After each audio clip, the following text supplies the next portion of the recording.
Cody Reed did not know if he was going to race here tonight. Showed up late, missed out on practice, was here for qualifying. They're spinning a record as they cross the line. White flag is out. This race is official. Cody Reed got too big of a gap. Gavin Rogers, Scioli are going to have the run. Ollie Finsick in the 24 as well is going to be right there. Malarkey as well. It is going to be a huge run that this 25 has to hold back. Here we go. Scioli goes high. Rogers falls to the 25. They're both trying to find an opening to get around this. They're on Productions machine. They're 3 wide. Ollie gives the book to Cody Reed. Reed has the run. They're 3 wide behind. Cody Reed wins.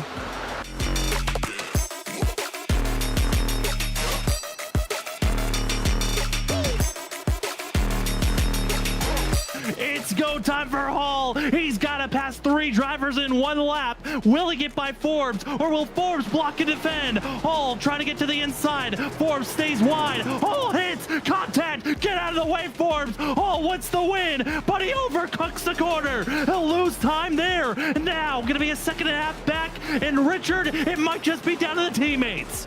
Where will the mistake happen? Green looks like he's out of fuel. No, he's out of fuel. Talmadge makes the pass, and now Zach Hall coming down. But Talmadge could squeak away with this win if Hall does not get around Green fast enough. Green just completely gives up on the chicane. He'll stay to the outside. Hall, though, he is finding himself closing in on the gap. He's a second back. Thomas Green does not there. No fuel for himself. Jarrett Talmadge, he doesn't have the fuel. Hall sneaks by. Final chicane. Hall overcooks it. Talmadge gets through into the wall. Who's gonna have the time? They both slow down, and it's Hall at the line. Hall.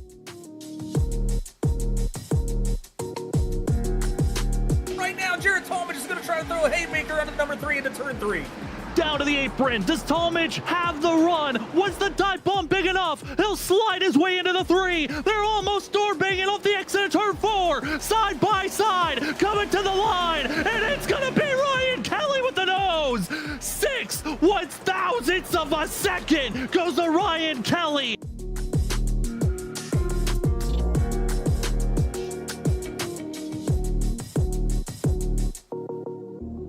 Benjamin Nelson, Cody Reed on the inside groove, but it's Christopher Wade. Shane Terrian going to be leading the middle and the outside lane. Well, Christopher Wade, he gets tapped. Spun is the 53. It's down to Zach Hall. Benjamin Nelson, lock yourself into the next round. The 79 to the outside. Zach Hall in the 32 on the inside groove. Could Cody Reed be the stealer? Inside, down to the yellow line. Cody Reed steals it at the line.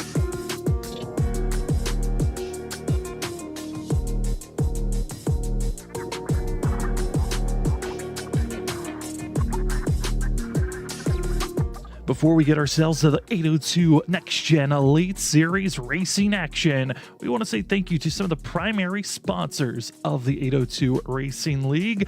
First and foremost, thank you to 802 themselves.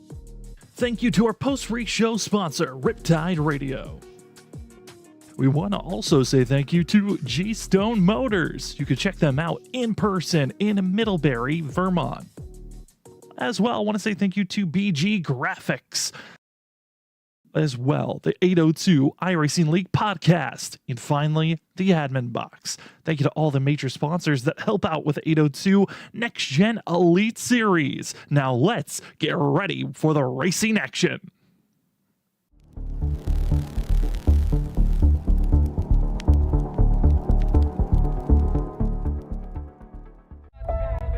Motorsports and racing cars is a big part of the heritage here at G-Stone Motors.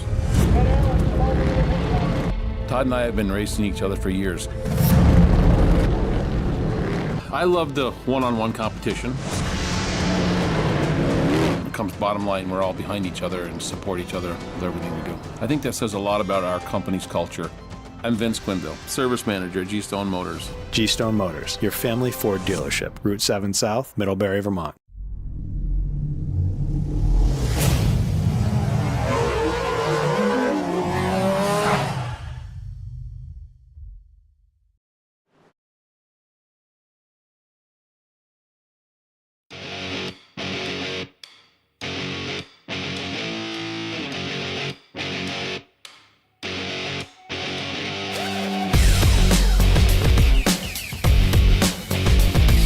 Welcome, ladies and gentlemen, to Freaky Fast Broadcasting on your Thursday night.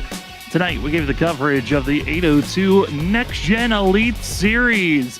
It's been an amazing season so far of ups and downs with lots of mile-and-a-half tracks and a lot of bigger courses. But tonight, we test the skill short track style. We head to North Wilkesboro to test out for race number 7. As well will be the round of 4. It's the final 4 to see who will be racing for the championship of the in-season bracket challenge. 4 drivers are left in the hunt, and they are currently, the 3 out of the 4 are major favorites. 1 still on a Cinderella story, but it all will conclude out after tonight to move on to Indy for the Moonshine 180 from North Wilkesboro.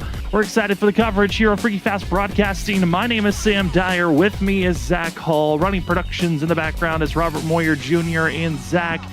Tonight, it is North Wilkesboro, the short track. We were kind of concerned. Every race so far, we've had over 40 drivers show up trying to make it into this race. We've had knockout qualifying every race.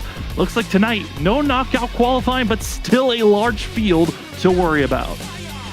Yeah, it's a little bit of a different feeling. You know, the worries go from less about getting in the race to performing in the race and surviving the race. Because we know, again, North Wilkesboro can be a treacherous place. One of the short tracks and one of the smaller short tracks also on the schedule. And this new repaved version of it has been very interesting to see how this next gen car is going to attack it. So we definitely have still a lot on the line, even though there's no qualifying in scenario, at least at the moment with 5 minutes to go. There's no scenario we're looking at that right now. But I will say it's still going to be a very, very nerve-wracking start to this race because, again, it's just a treacherous track. Over 180 laps will be ran here tonight, and over 30 drivers expected to race here this evening.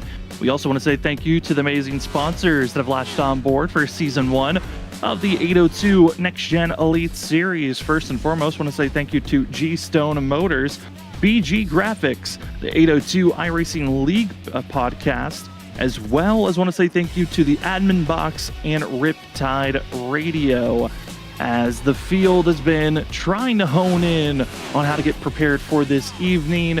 Talking about the middle of the season bracket challenge, the 4 drivers of note. Certainly, those that have been performing well in the point standings are on top of the list to watch out for. First and foremost, came in as ranked number 1, was top of the point standings when we started the bracket challenge. Mark Whitley, he's got his toughest task this season so far in the bracket, going up against number 16 of Tyler Ducharme. That is going to be a very tough round for the 77 to move on in. And then on the other side of the bracket, it's the 8 of Chad Coleman versus the Cinderella story, the broadcaster to racer 71 of Brett Hahn. Hahn has also had on a little bit of an easier schedule of most. It's been more of him as long as he qualifies into the race. He's moved on in the bracket. I don't think that's going to be the case here tonight, Zach, but those are your 2 battles we're watching out for here this evening.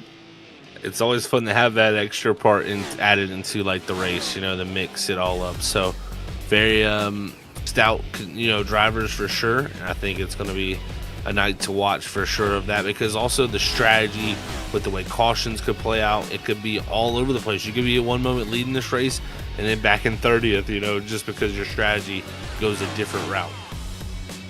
And also different route, different strategies here at North Wilkesboro. The elevation change on the ways that the different sides of the racetrack feels.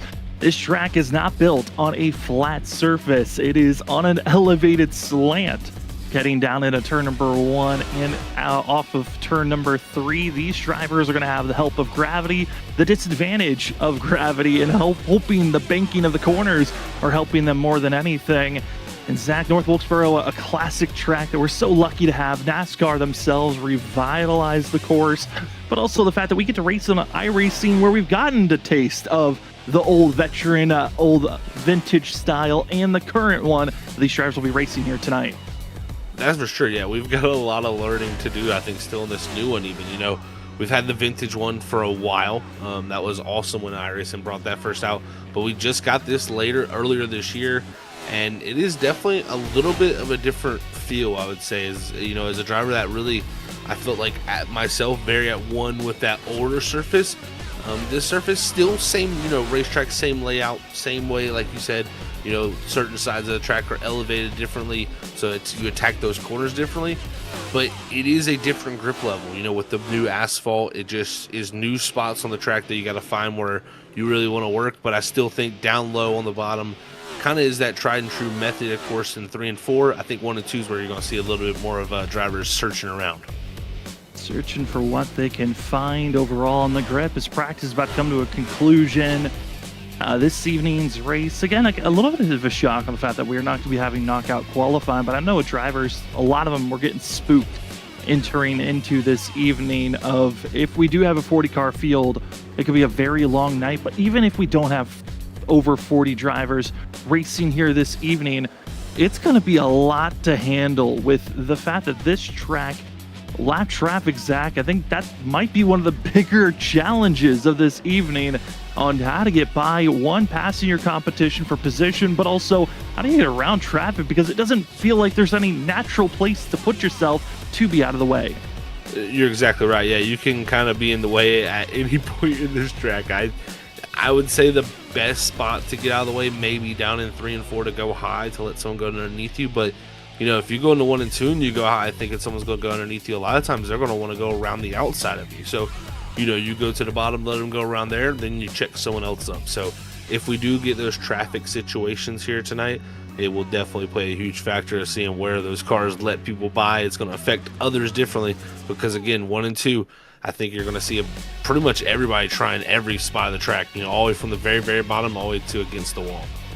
As the drivers are getting their last seconds of practice before qualifying, we're going to do a last second refresh on the graphics and make sure we have all the right numbers, as I know we do have one driver that might have the wrong number, and that's Mark Whitley. We might have 2 71s out on track here this evening, but we'll see if that gets changed up. There's always a slim chance that when you refresh it, it might change the scheme, but I believe Mark Whitley logged into this session with the wrong one, so it might be wrong for us, but we will continuously try to give you that update of the 77 on our ticker board is also a 71 on track, as 2 very different 71s, but it's down to qualifying. One of the more important factors of this evening, track position. You'll want to be up front, and it all starts with right now. All drivers will have 5 minutes to put down their fastest lap time, but only 2 laps to do so. You touch the outside wall, the inside wall, the grass, you're invalidating your lap time, and you better hope that you've got another lap to put down a clean one, because you do not want to start deep in this field as everyone is getting ramped up or maxing out their speed, warming up their tires, and here we go, Zach. The first laps are about to get started. Let's see what they do. I talk about this every week. We go into qualifying, but what lap do you want to show your speed and show your hand? I think the second lap will be better. Most of the time on these shorter racetracks, that second lap you just have more heat in the brakes, more heat in the tires, just a lot more stability to get back to the gas and the power. So we'll see as the first few laps will start to come through. I think Chris Progard first on the board, as we'll see other times as Rob Lowell jumps up to the top, but I think again that second lap should be the quicker one. It's going to be Jonathan Smith in the 78. That's going to be top of the board currently with a 19.094 on the lap surface. Again, there is no knockout qualifying. Everyone is going to make it into this race due to us only having 33 drivers signed up. So it makes it a lot easier. Let's focus on who's going to get the pole here this evening as lap 2 clocks in, and it's Rob Lowell who picks up the time and beats out Mark Whitley as well as Johnny Barker with an 18.842 for the 21.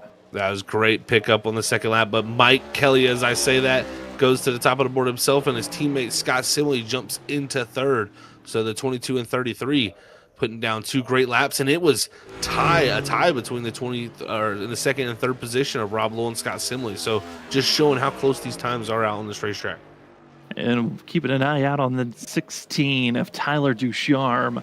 He is he's trying to find a way to get some extra heat in the tires before he takes off and go, as the 34 Steve Tucker hoping to get some extra speed, and Zach, this has been really interesting to see drivers, throughout all of iRacing, there's been different ways that people like to call quote-unquote cheesing your way to get a faster lap time instead of just taking off immediately and just seeing what times you put in. Drivers looking for that extra bit of heat, and it's interesting to watch. There's a lot of guys trying some tactics I haven't seen in, it feels like, years on trying to heat up their tires. Yeah, iRacing has actually done a pretty good job, I'd say, the last few updates or so of actually getting that not as bad of a condition. It seems like it kind of penalizes you a lot now sometimes when you do it, especially if you do it incorrectly. But we'll see. I mean, some drivers definitely are electing to get the heat build up, and we'll watch the one. He kind of had a slower, first lap, trying to build some heat up maybe. So we'll see if the second lap has any pickup for the one team, as he was 24th on board. Will jump up to 19th. So a good, decent pickup, but definitely wanted more, I think. Wanting a little bit more, as going to be seeing Chad Coleman trying to find his speed as Kevin D. Brown, winner from last week, puts himself top of the board. Tyler Ducharme going to be lining up just a little bit behind him. The 93 and 16 with some fast times. But what does the 8 have? Across the line for Chad Coleman, and he was closing up against that wall, and it might have brushed it, but still counting as a lap time, and that's good enough for 4th place. Definitely take that for sure with brushing there that wall, so that's a lucky case for him. But now we'll watch the 9 of Tyler Humphrey here, see what he has. He's been great at qualifying this season at moments, so we'll see if he has anything to show for here in this last few moments in practice. Was it 1894 for him, so he's going to need some good pickup if he wants to do that. A 94 would put him around the 15th position, so I think Humphrey would want much more than that. He certainly would. And across the line for the 9 machine at 20.044. Also going to be Joe Hudson, not able to get his second lap in. I think the 14 is going to just take what he has, as the 9 is the last driver to set a time here as the clock is ticking away. But off the exit turn number 4, last time around, the 9 of Tyler Humphrey. It's a pickup, but not enough to crack inside of the top 30. He'll stay where he was after lap 1 in 32nd position. Kind of a shocker to see. A couple of guys I'm shocked to see deeper in the field. We got Devin McCaffrey back in 31st. Also Tyler Rogers back in 29th. We'll see how they can climb through the field. But up front, it's Kevin D. Brown taking the pole with Tyler Ducharme to their outside for the front row. And they both work very quick the last couple of weeks. And Zach, I am excited to see what some of these front runners have on speed, especially Mike Kelly. This is the first time that we feel that he actually has speed to watch out for this season, after one of the most consistent drivers during the preseason. Now, ever since we officially started the regular season, it's been a rough one for the 22, but let's see if there's any ebbs and flows that can change up as we are into the 5-minute warm-up period, where we take a deeper look of how the season's been so far. Let's start things off by taking a look at the point standings this evening. And top of the board, it's Mark Whitley looking good with Tyler Humphrey, Grant Humphrey, Chad Coleman. Zach, based off the points that they have so far, if they continue at this pace, they are locked into the chase with how well they've been driving. This has been incredible pacing by the 4 of them. But everyone else further on back. There's a few drivers outside of our top 15 that would make it into the chase. And first one out, Tyler Ducharme in the 16, as well as Devin McCaffrey. Those 2 drivers, watch out here tonight. They're going to expect big points to get back into the top 15. That's for sure. Ducharme has showed really great speed. I mean, fastest in practice, second fastest in qualifying. And, he had a terrible race last week, getting caught up in an incident to end it all for him in Atlanta. So that really set him back. He's also missed a few of those races, so he's had to come off the back foot. But he is getting closer to that cut line. He's just got to keep putting together some great races, because we know he's got good speed. But also some others, there's some big names down here. I would say Johnny Barker, we had him win in the preseason. He hasn't had the greatest start to his season. So it is definitely getting to the point where you want to start getting that ball rolling the right way. And there's a couple of guys that are inside of the top 15 that I'm looking through our listing of drivers here tonight that may not be here. So if you're outside of the top 15, this is your pickup race to to try to gain some big points on your competition. But moving away from the point standings, let's look into the schedule because we're still in the early goings of this season, still in the first half, closing in on the halfway of the regular season. But we've got tonight at North Wilkesboro, next week at Indianapolis, which will conclude our in-season bracket challenge. Whoever wins the in-season bracket challenge will find themselves getting $50. But after that, we've got a break July 30th, and then we're back for a short track stint. This is kind of our preview before we get into August, where we'll have Iowa, Richmond, New Hampshire before we have Daytona. In August, certainly short track with a little bit of Daytona to finish things off. And these upcoming races, Zach, are going to be interesting, especially on how the aerodynamics with this car works and how well the next gen wants to tolerate and work with these drivers at these short tracks. No doubt. I think once we get to like August 6th there with Iowa, I look all the way down to like September 17th at Bristol. I mean, that is literally 6 races in a row, or 7 races of just the grittiest part of the schedule, in my opinion, where it is really going to be a portion of the schedule that it is up and down weeks for every single driver almost. And if you can come out of it consistent, you're going to get a big points gap and big points leads headed in to that back half of the season just for major momentum. It certainly should be, as that is your schedule for the first season of the 802 Next Gen Elite Series. And with a minute and a half left, this is our usual time that we have our pick'ems, drivers we feel like watching out for. Usually we wait until after qualifying to see who are the 40 drivers locked in. So we didn't really do our pick'ems before qualifying, but hey, might as well give it a chance. Who are some drivers to watch out for? And I think I'm going to go with one. I'm going to go with the 8 of Chad Coleman. He has to worry about Brett Hahn here tonight in the bracket challenge here this evening. But I feel like the 8 is going to be staying up front, staying cool, and waiting to pounce. They're late for a victory. Zach, who do you have to watch out for here this evening? I'm going to go with a driver that unfortunately didn't get the race last week, didn't miss qualifying. I'm going to go with the 21 of Rob Lowell. I think he's going to be back here tonight after qualifying 6th here. He's going to be happy with that probably, and going to be looking to bounce back after missing out last week. So I think he's got something to prove. And finally, we got our third member of our crew. That's Robert Moyer Jr., who runs production in the background, and ALP picking the 22 of Mike Kelly. Not a bad pick at all, especially the qualifying we just saw.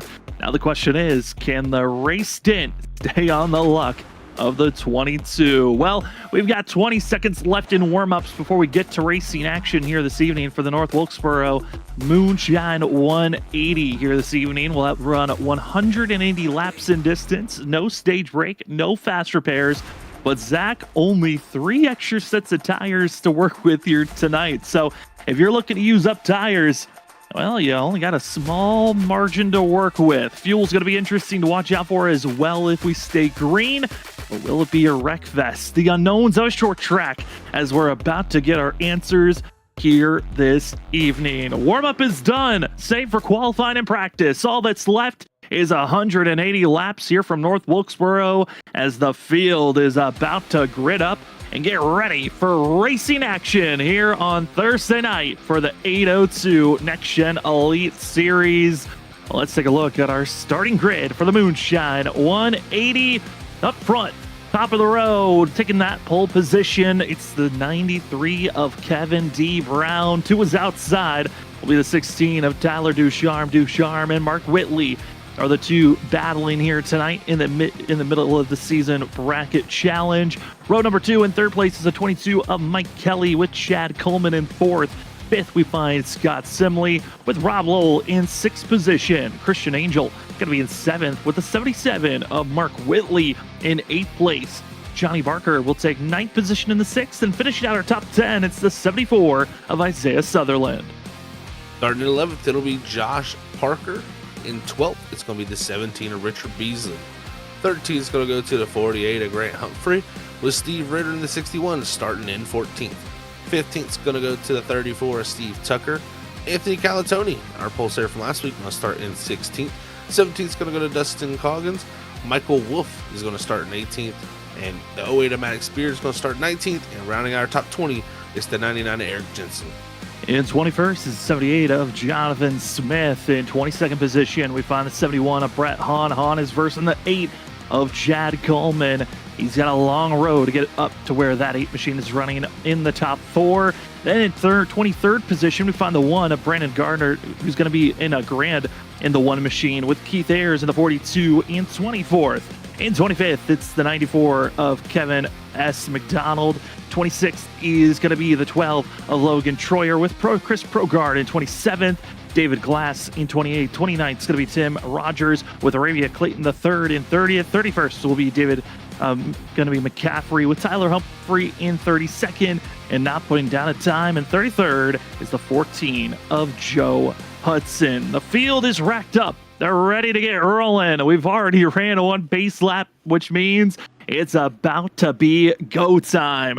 33 drivers attempting to race on a less than a mile course. Pace car to pit road. It's in the hands of the 93 of Kevin D. Brown into the restart zone. And we are green for the Moonshine 180 from North Wilkesboro here tonight as the field roars down into turn number 1. Hard braking zone, but it's the exit 2 where all eyes loom. Can we survive off the exit? And it looks like we're good for now.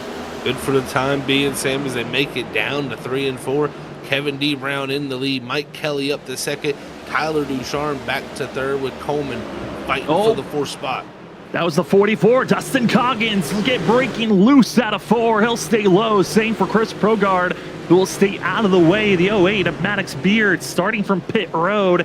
And the 08 machine, little bit of loss of grip in the cold tires off the exit of 4, and that's going to be something to watch out for as the evening goes on, is how are these rear tires going to hold up for the field. But up front, it is going to be actually trouble in the middle of the field as multiple drivers go around, and it's going to be the 1 machine of Garand who gets himself spun with the 78 of Jonathan Smith. I think the 78 is where it kind of started around, and similar to what happened to Dustin Coggins. I think when we go back here and check it out in the replay of that 78, he is just going to hit a massive bump. There's a bump off the exit of 4 on the low side there. He hit that thing, and that car just rebounded, and he lost the rear end so quickly. And unfortunately, there was 2 cars to the outside that got caught up in that also, and you see the one there still sitting there with the damage. But the 44, you see him in the background. That was off of for the lap before this happened, and then of course, this bump, Sam, it's just so hard to drive this next gen car, especially when the tire pressure isn't built up over top of this bump, because you can just see when he hits this thing, it just steps out. Trying to correct it, overcorrects it, and sends it right up to the outside. Eric Jensen also going to be seeing Garand just nowhere to go for the both of them, and the 1 machine required damage as he was sent to pit road. We'll see how long he stays there before he's officially out of this race. But already our first caution of the day on lap number 2. It really was just one of those things where the tires aren't happy. That bump isn't feeling comfortable. And Zach showing signs this could be a long evening for these drivers until they can somehow get the tire pressure in. But with having an early caution, it kind of throws away everything you just built up and sets you back even more. That's exactly where I was going to go, Sam. You know, when you have the yellows, it just kind of compounds the things because, again, they're not building pressure right now. Their cars are very much just kind of losing more or less not air pressure, but tire temperature, which builds the air. So that is critical, and they're also losing brake heat. It's just the more cautions you have, the more that issue does compound a little bit for you for sure, and it can become even more of an issue as everybody just starts getting bunched up. Then you start getting those yellows, and those rashing yellows keep coming. Then you start getting people in different strategies. Then you have different speeds of tires, and it just gets crazy. So that's where short tracks can really spiral out of control. Well, that was going to be our first Speechy Graphics caution break here this evening, and also got to see the G-Style Motors replay as the admin box 1 to green already announced. That means it's time for us to get back to racing action as Kevin D. Brown and the rest of the field gets up to full speed as we get down into turn number 1. It's going to be Garand, and the 1 machine has already left the session, so a terrible start for themselves. Chris Progrard currently with a black flag. We'll see if that gets removed or if he is going to serve it. But up front, it's Kevin D. Brown, Mike Kelly, as well as Tyler Ducharme. They're going to be your front three. And Zach, right before that caution came out, it's going to bring up the point of Mike Kelly was running down Kevin D. Brown, and that 22 looks good once we're up to speed. He does look very strong right there. What I'm liking about him is he's been able to keep it very much pinned to the low side, and that's what you got to do to have speed around here. But I do have a little concern. A few times I've watched him off before kind of push the nose in the dirty air right behind the 93. That can lead to a condition of a tight building up condition, and if we have a longer run, that's where you will see tire wear really does become a factor here at North Wilkesboro. It is a track that actually wears the tires out pretty decent. And, this field's also going to have to deal with the fun of, potentially downshifting. I know with short track, the gear ratio is not a 5 gears that they work with. It's 4 gears that they work with, but still shifting down from 4th to 3rd might be an option throughout this evening to watch out for on who feels the most comfortable and confident on going for those opportunities. I talked about on the top of the broadcast that we will be having 271s out on track. The current one you see on screen, the green and black 71, that is Mark Whitley. And oh no, Ritter pushed up the outside, as well as going to be seen Tucker making a big run for the 34 Harpoons design, and the 61 continues to get pushed around as Tim Rogers gives a little bit of a tap, as everyone is just trying to get going forward and just showing how this track can snowball quickly. I think Tim Rogers there let the 61 go out there. He's like, oh man, I did not mean to get in there and body slam you there a little bit. So he lets him go. That's going to allow the 42 of Keith Ayers to get to his outside. But early hard racing here going on right now, but we're putting some laps down, and that's what's important here in North Wilkesboro. As the field's getting in line for majority, but already a little bit of squirrely action off the exit of the corner. That was going to be the 74 of Isaiah Sutherland, as the 79 of Christian Angel and the black and red Harpoons design machine just lingering in suit. And behind them is going to be the 6 of Johnny Barker. And the 6 machine is a track similar to, we saw the last time we had a short track. That was at Dover in a way, and we saw Johnny Barker look very strong there. Here's the 6 will find that speed, but Christian Angel, Zach, the Harpoons Designs drivers, they are always there at the end of this race, and the 79 not in a bad position at all as they're working with the Alliance driver of Isaiah Sutherland. Definitely so. He's had a great run. That was the 33 Assembly. He got kind of shoved up the racetrack. I think that was from the likes of Mark Whitley there, a little contact being made in the center of the corner, a little hip check, so to say, and we'll see if the 33 gets back up to the 71. I think he lets him go. Well, back and off, and that spooks Isaiah Sutherland, who dashes to the outside of the 71 of Mark Whitley, and now they continue to race on. Again, there are 2 71s out on track. That Harpoon Designs green and black, that's Mark Whitley that we see on screen. We're looking back from the 74 of Isaiah Sutherland. Rest of the field pretty much in line with one another, and this is what you can see at North Wilkesboro when we finally get into a long green flag run, how everything can kind of get strung out with just a little passing here and there, as the 34 of Steve Tucker working the outside to get by Barker. The outside line can be very, very good around this track, especially down here in this 1 and 2 area. If you can just hold tight on the outside of 3 and 4, you can really make some ground up in the middle of 1 and 2, but a little bump there from Barker to the 34. But the 34, Steve Tucker does a great job of gathering it up and keeping it together. But now it's going to be Johnny Barker getting attacked by the 26 of Josh Parker, who's going to utilize that outside 2 and trying to go around and get that position, as he will hold on to 11th. Who can use the chrome horn properly, or who can just pass cleanly? And right now, Tyler Ducharme in the 16's Catalog's machine trying to work the outside groove to get by that 22 of Mike Kelly, and Kelly just has to fall in line. And Zach, you touched on the fact that maybe he was overcooking that front right, and he just has to follow the clutches of the 16. 16 looks really good there. Just moved up a groove, went around the top side of him, and kind of made these guys, I think, rethink a little bit of things. But Kevin D. Brown, I like his line up front too. He's looking very smooth on that bottom side. So let's see if Ducharme can put together a few good laps here and really start to put the pressure on. But Kelly, a little loose off of 4. He's going to slip up. That's going to allow Coleman now to get the pressure on his back bumper down here in 1 and 2. And as the run goes on, I'll be ordering that puff of smoke.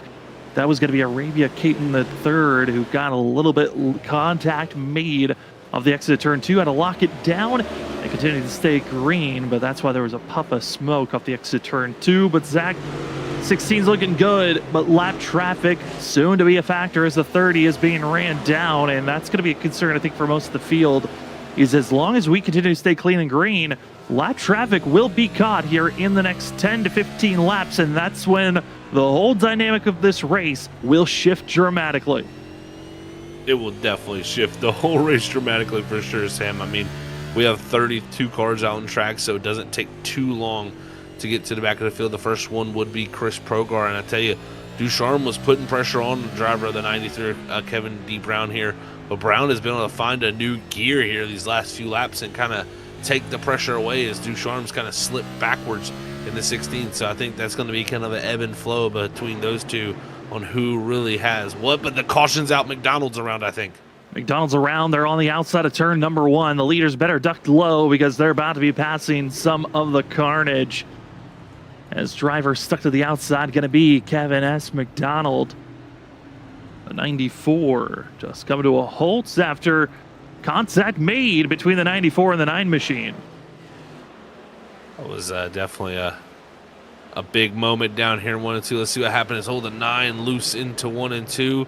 He's going to get up near the wall, but the 94 is the one who's going to have the issue. It may be the next lap around, I believe, because it does happen down there in 1 and 2. You can see Humphrey there, a little bit of a maybe bump to the 94 here as we exit off of 4. They're going to be side by side, and the 94 going to come down and just slam the 9. And I don't know if that was a little bit of anger from the hit there, and then wow. And I want us to stay on this shot. Let it continue to roll because the 94 lets it roll down right in front of the 81 of Tim Rogers, who's going to have no way to avoid this thing. Most of the field is driving on by, and the 94 thinks that he's clear to go. And when he goes, there's a driver right there. Yeah, I mean, the field's already lapped you. You're going to just have to wait at that point. But, man, that's tough for Tim Rogers, who catches just on some unnecessary damage. I mean, that's short track action there for you under caution. And while we were under caution, pit road calls for the 93 of Kevin D. Brown. Zach, track position over strategy. The 93 is back in 21st position. The rest of his competition, they're still up front and did not pit.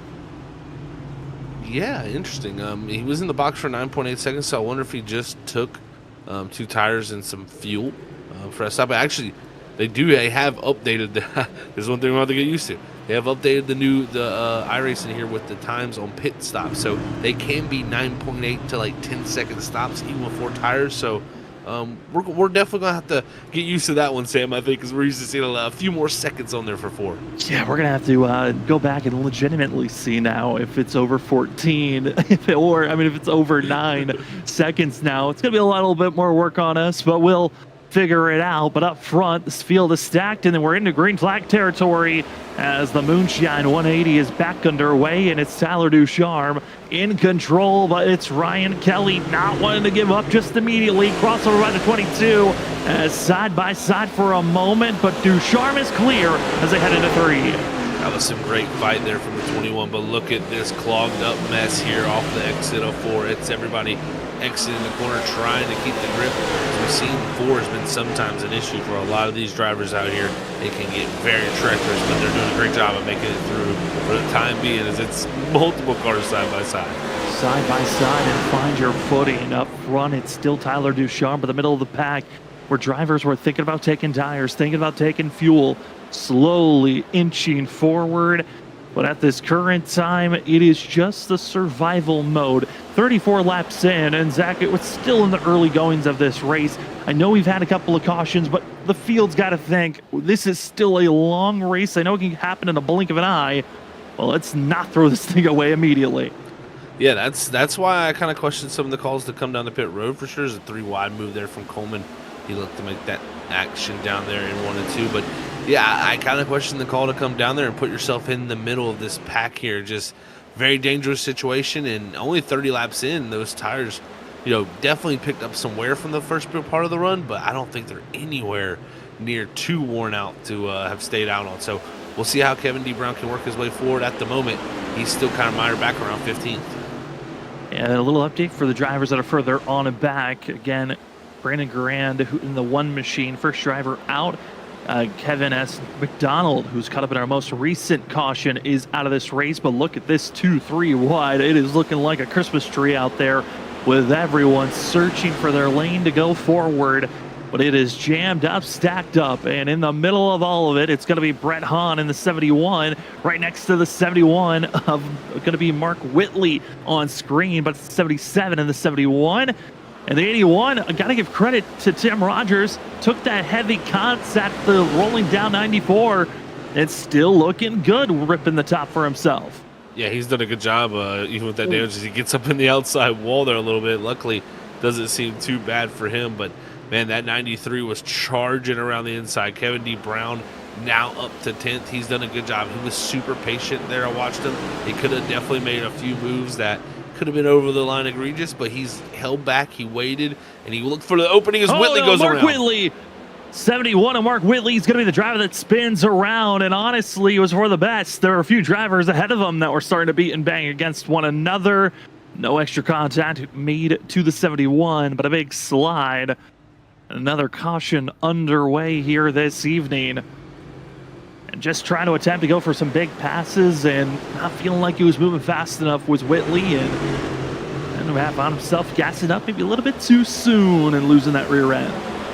Yeah, this is easy to do in this next gen car again. I wonder if there was a little bit of that action over the bump here, because again, you want to exit low and get straight, but that time looks like the bump may have played a little bit of a factor. But again, I take this back to even, we talking to Whitley a little bit over throughout the season. Yeah, he is our points leader. Yes, he's been one of the most consistent drivers out there, but he's had a tough time, and he's even said himself, of finding like that edge in this race car. It's so easy to step over it and just do that right there what he did, and it's just really, really easy to do. So he's still, I think, finding that edge, and if he does ever find that edge, he's going to be a tough guy to beat, because again, he's already so good anyways. As you just got done watching a G-Stone Motors replay, if you're in the Middlebury, Vermont area, remember to go check out G-Stone Motors. Whether you're looking for a work-ready truck or a performance vehicle, trust the team that supports racing in the Northeast for generations. Visit G-Stone Motors in Middlebury today, where you're not just a customer, you're family. As we are under a BG Graphics caution, drivers are exiting out of pit road. A couple getting caught going a lap down, and that's a problem also with us having such a big field. Being put a lap down because you were in pit road for too long is something we're going to be seeing quite a bit here this evening, if a lot of guys are in pit road constantly. That's for sure. I was looking at it too. I felt like the cars that are about 22nd on back all got trapped there. A lap down. Maybe Jonathan Smith looks like he'll be around the tail end of this. Maybe we'll have to see if he gets the wave. He does. So looks like the cars from 23rd back will be trapped after that pit stop. So yeah, that is tough. Again, so short of a caution lap around here. I mean, you're doing like a caution lap, I would say around 40 seconds here. You just can't get that pit stop done in time and get back out with pace speed. No, and a lot of the guys, they're only maybe in pit road for 10 extra seconds, and they're already being placed in those very close racing off pit road actions. But pace cars off, it's time to go back to green flag racing. The 22 of Mike Kelly, Isaiah Sutherland, and the 74 are going to be the control vehicles as we are green. And the 22 getting a fabulous launch for himself. And after going for a spin, there goes Isaiah Sutherland in front of the field, drifting and across the track. But no, Tyler Ducharme goes the opposite way across the track. And just like that, Ducharme goes from leading this race to in a wreck. You come off a pit road here at North Wilkesboro, and not everyone comes down. You lose some track position, and next thing you know, you're caught up in something that is a tough situation. But I think everybody didn't get too big a damage because it was such low speed of a hit. Low speed, just drifting across the track, and everyone coming to a halt. As we'll take another look at it as the 30 of Arabia Kate in the third. Taking a slow entry into the corner, and Ducharme says, I'll take that position. But trying to avoid, gets tapped by the 21, and that's what sends Ducharme across the nose of the 30. And the field's got to reset. Get ready for another restart. As we're under another G-Stone replay of a BG Graphics caution. Here's what it will look like for the 21, who just really, I mean, it's difficult to slow down in that instant where you're expecting the driver to stay high, and then they cut across the whole track. Very, very tough. And I mean, he's got cars right behind him, so if he checks up a little more, he might even get hit too. So it's just one of those situations that's very, very tough when you're in these bigger packs like this, and a wreck like that happens right at the front end of the field. I mean, Sutherland started on the front row, so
Welcome back, ladies and gentlemen. We apologize. Sometimes we have zero power of how technology wants to work, and our producer, Robert Moyer Jr., completely lost his internet for a few moments.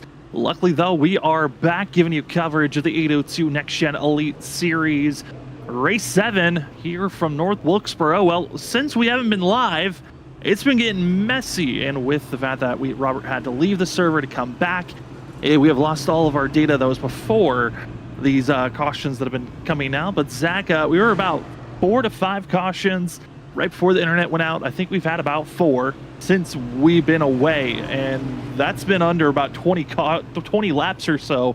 These guys have been wrecking almost on every restart, and the radio is getting very vocal.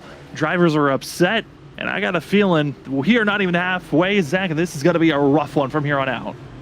Yeah, I've been here, man. This is as a driver, I know exactly what these guys are sitting through right now, and this is the effect that happens. You know, you get a first little start of the race, it kind of gets some spurts in there running, and then you start to get those yellows back to back to back, and that's when, like you said, people come over the radio. They start to get a little bit more agitated about the situation, and then that just raises everybody, I think, in the rooms, kind of like patience level just goes out the window as they all get more angry and more frustrated, and it kind of spirals out of control. So hopefully everybody can bring it back together. That's the key. You know, you gotta lock it back in as a driver and try to not think about what's happened so far and just try to go out there and put laps together, because you could have a run all the way to the end of this race if these guys kept it green. Well, we're back live. Hopefully we can get some green flag racing, or will it be a madhouse of drivers running into each other? Because that is kind of what it's been like since we've been away. A couple of drivers out of this race. Anthony Galatoni has left the server. Same for Chris Progard and Maddox Beer, joining Kevin S. McDonald and Brandon going to be seeing Durand. But it's Kevin D. Brown, Mark Whitley, your front two as we are back to green flag racing. And oh, Brown loses on his own, and our leader's the wheel spin. And that is a bizarre one. Usually it's the guy in second place that wheel spin, not the leader.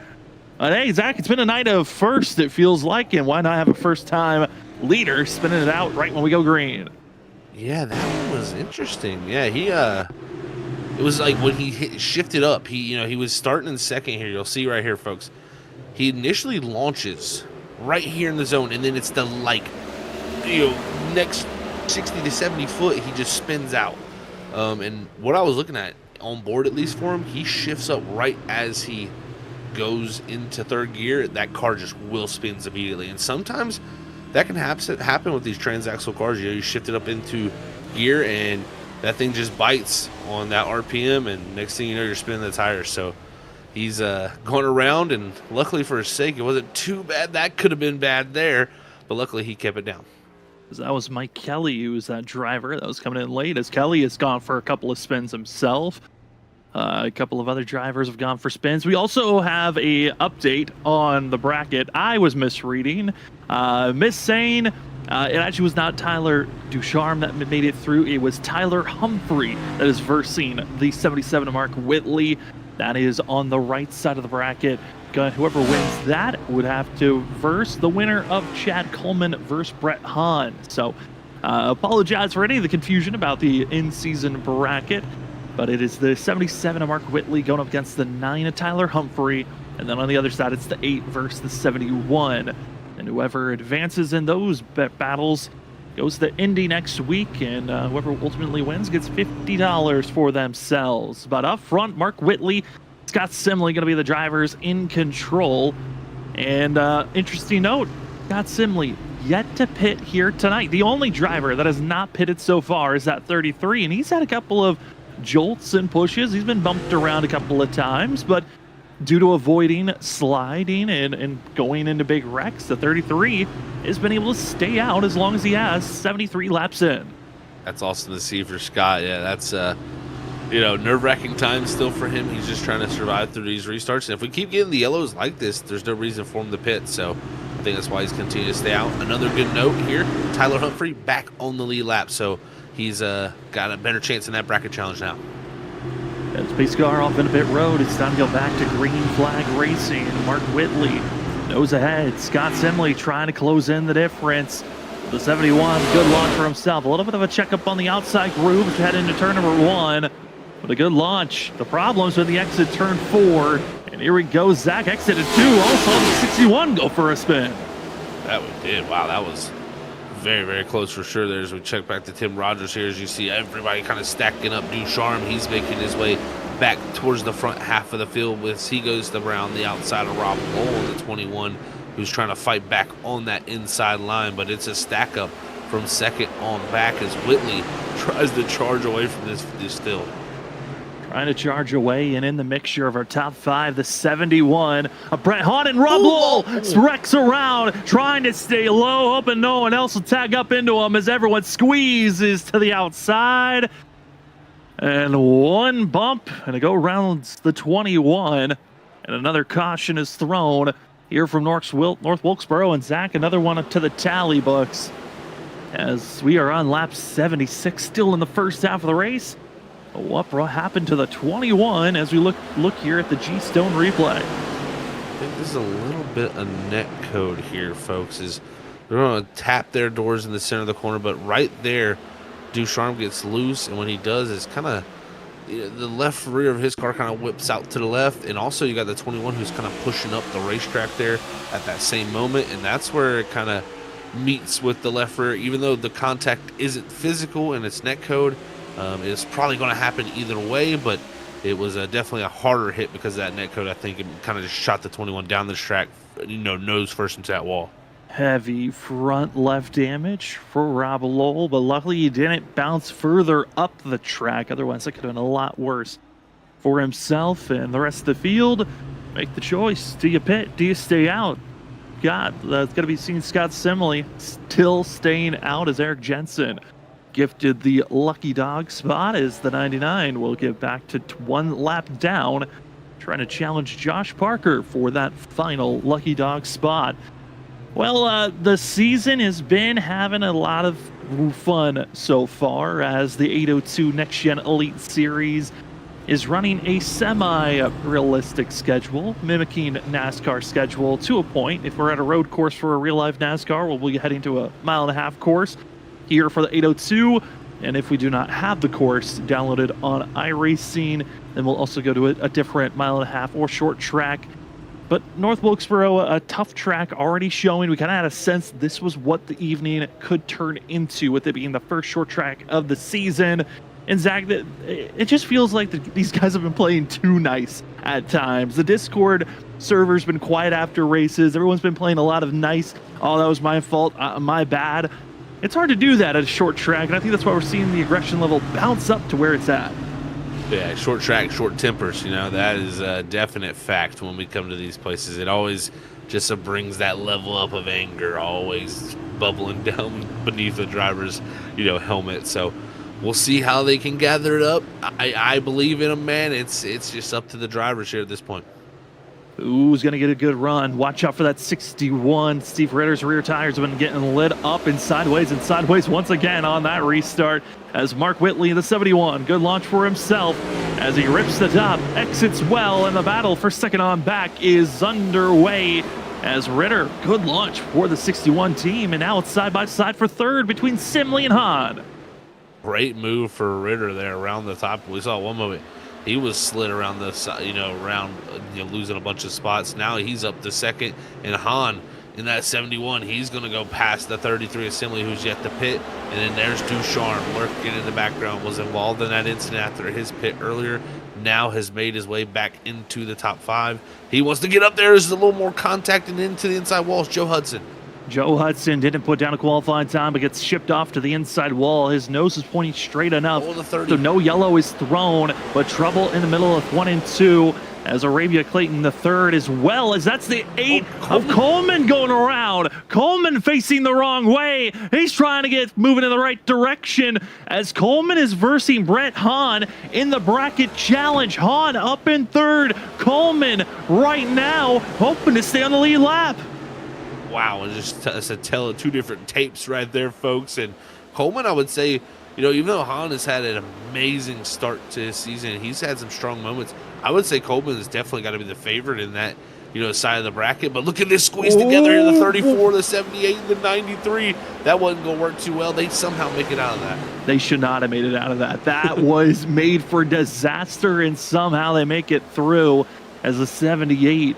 That will be seen Jonathan Smith somehow making it through, as Dustin Coggin as well is going to be seeing Christian Angel. Angel once was up front, but got tossed around and he got pushed out of the way. I know the 79 wants to get up front as quickly as possible. Now moving up into 14th position with a good pass on the teammate from Harpoon Designs.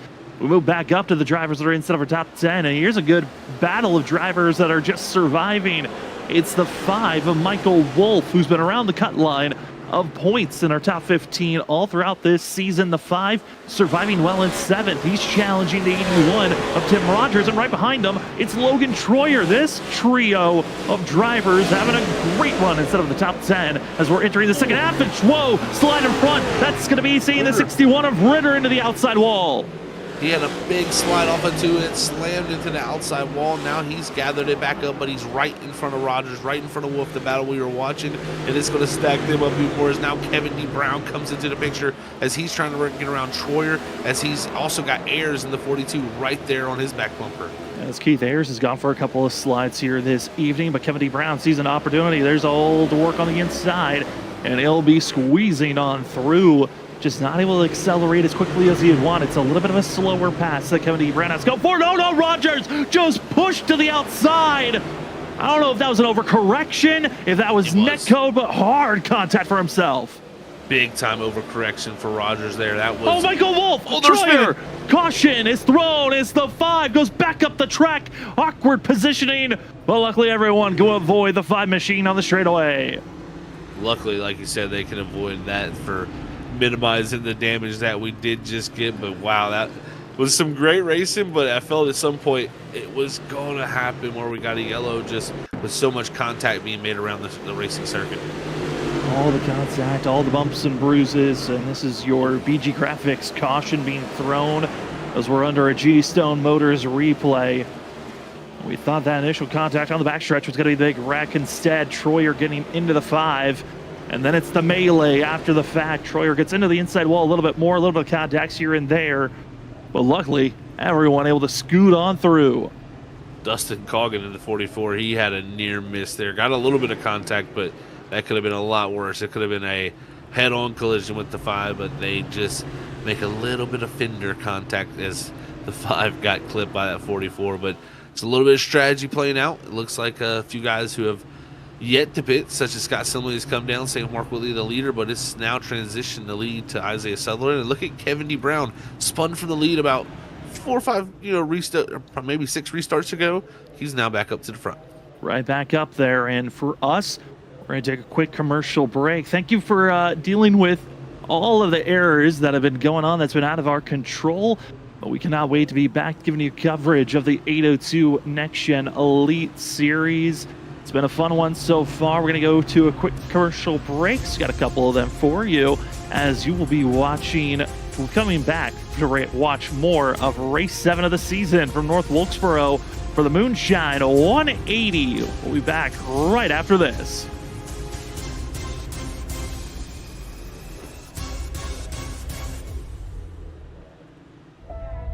Motorsports and racing cars is a big part of the heritage here at G-Stone Motors. Todd and I have been racing each other for years. I love the one-on-one competition. When it comes bottom line, we're all behind each other and support each other with everything we do. I think that says a lot about our company's culture. I'm Vince Quinville, Service Manager at G-Stone Motors. G-Stone Motors, your family Ford dealership, Route 7 South, Middlebury, Vermont. Admin Box is built by iRacers for iRacers, for use in league and hosted races. Connected to iRacing simulation. The goal? To make race control as easy as possible. Each Admin Box features pre-programmed commands, no key binding. Get your discount code and go to adminbox.com.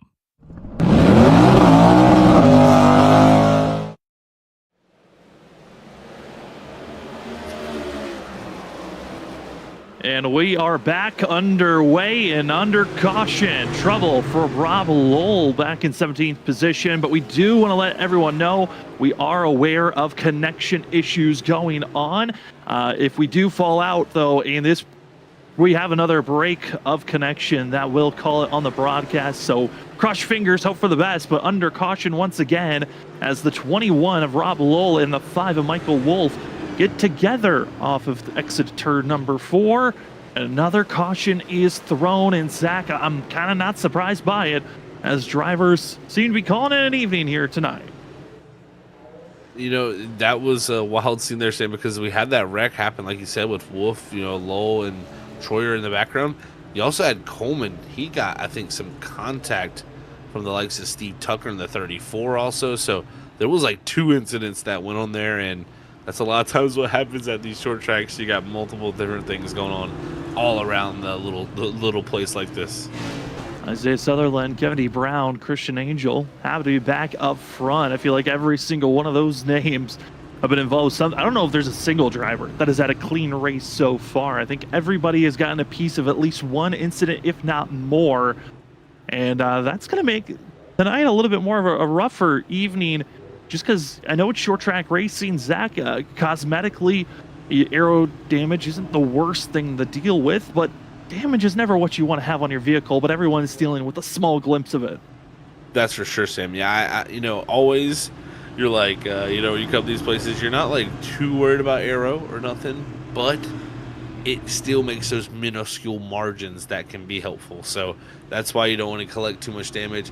And luckily here on iRacing, I gotta say the pit crews do a pretty good job of fixing the cars up. They make sure them things are pretty well fixed up half the time, and usually if you get all that damage repaired, you're almost like you're driving a brand new car. So it is very forgiving sometimes, but I will say you do get burned sometimes where it's just irreparable damage that you just can't get fixed. So it's kind of luck of the draw there, but again, that's why you don't want to collect the damage, and you want to keep the car as clean as possible so you don't run into those issues later. Your admin box, 1 to green, just being put up. That means pace car lights are off, as Michael Wolf going to have to go to the end of the line with being held and going 1 lap down. That's going to leave us with only 17 drivers on the lead lap.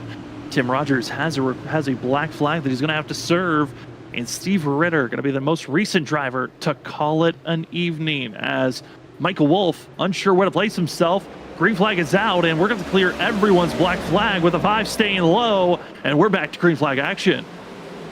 Great start for the 74, but the 93 was able to get almost alongside, but he just has enough power, has enough grip to fight there to clear that 93 Kevin D. Brown. But again, up the track for the 74, down on the bottom for the 93, and again, Sutherland holds on. But I think it's only time can tell here, as the 93 has been so strong all night. I think he's going to be fighting strong for this. I'm getting nervous for everyone in the intro turn number 1, the center of 1 and 2. Everyone is trying to stay to the outside, which is causing a lot of drivers to diamond in, almost run each other over in the quarter panels. I got a sense we might see a wreck. Well, take that back. We do have a wreck. Caution in the back.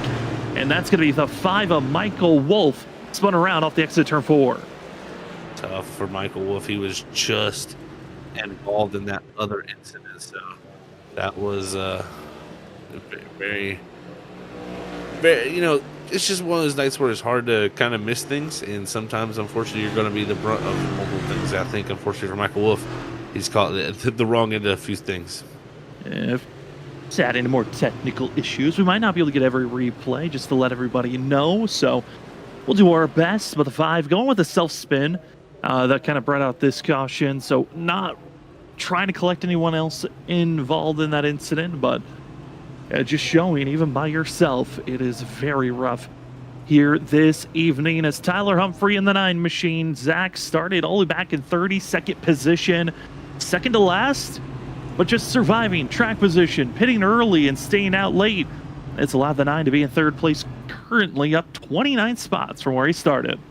Yeah, and I look back at one moment, he was involved in a wreck, like we said, had a lot of damage, and he was a lap down. He had to get the lucky dog at one point there. When we came back from our connection issues, he was the driver that received that lucky dog on that caution. So ever since then, he's been making up some ground. And again, I think a lot of what comes down here at North Wilkesboro, you're going to have so much flip-flopping of positions with how the cautions play, with how people do different strategies and pit at different certs of time and other drivers stay out, that you just got to stay on top of it. I mean, you could have, 15th place speed, and then next thing you know, 2 laps to go in the race, you're restarting in the top 3 because you've played the right strategy and you've kept the track position. As the field's waiting for that admin box 1 to green, it's Isaiah Sutherland going to be up front. But again, thank you so much to all the amazing sponsors. So we are currently underway with BG Graphics Caution Break. If you're looking for a graphic for your business, either a company logo, iRacing team logo, winning poster, schedule layouts, or even race car designs, BG Graphics has got you covered. They're a proud sponsor of all 802 Racing League series, including title sponsor for the BG Graphics Limited Truck Series that runs Tuesday nights. BG Graphics can be found on Facebook at www.facebook.com/BG Graphics. That's graphics with 2 X's. Reach out today and mention that you heard them for Freaky Fast Broadcast for 10% off on your next order. Green flag is back out of the air for Isaiah Sutherland, Angel, and more as they go head down into turn number 1. That was a Harpoon Designs practically. Oh, no contact! Angel tapping the 74.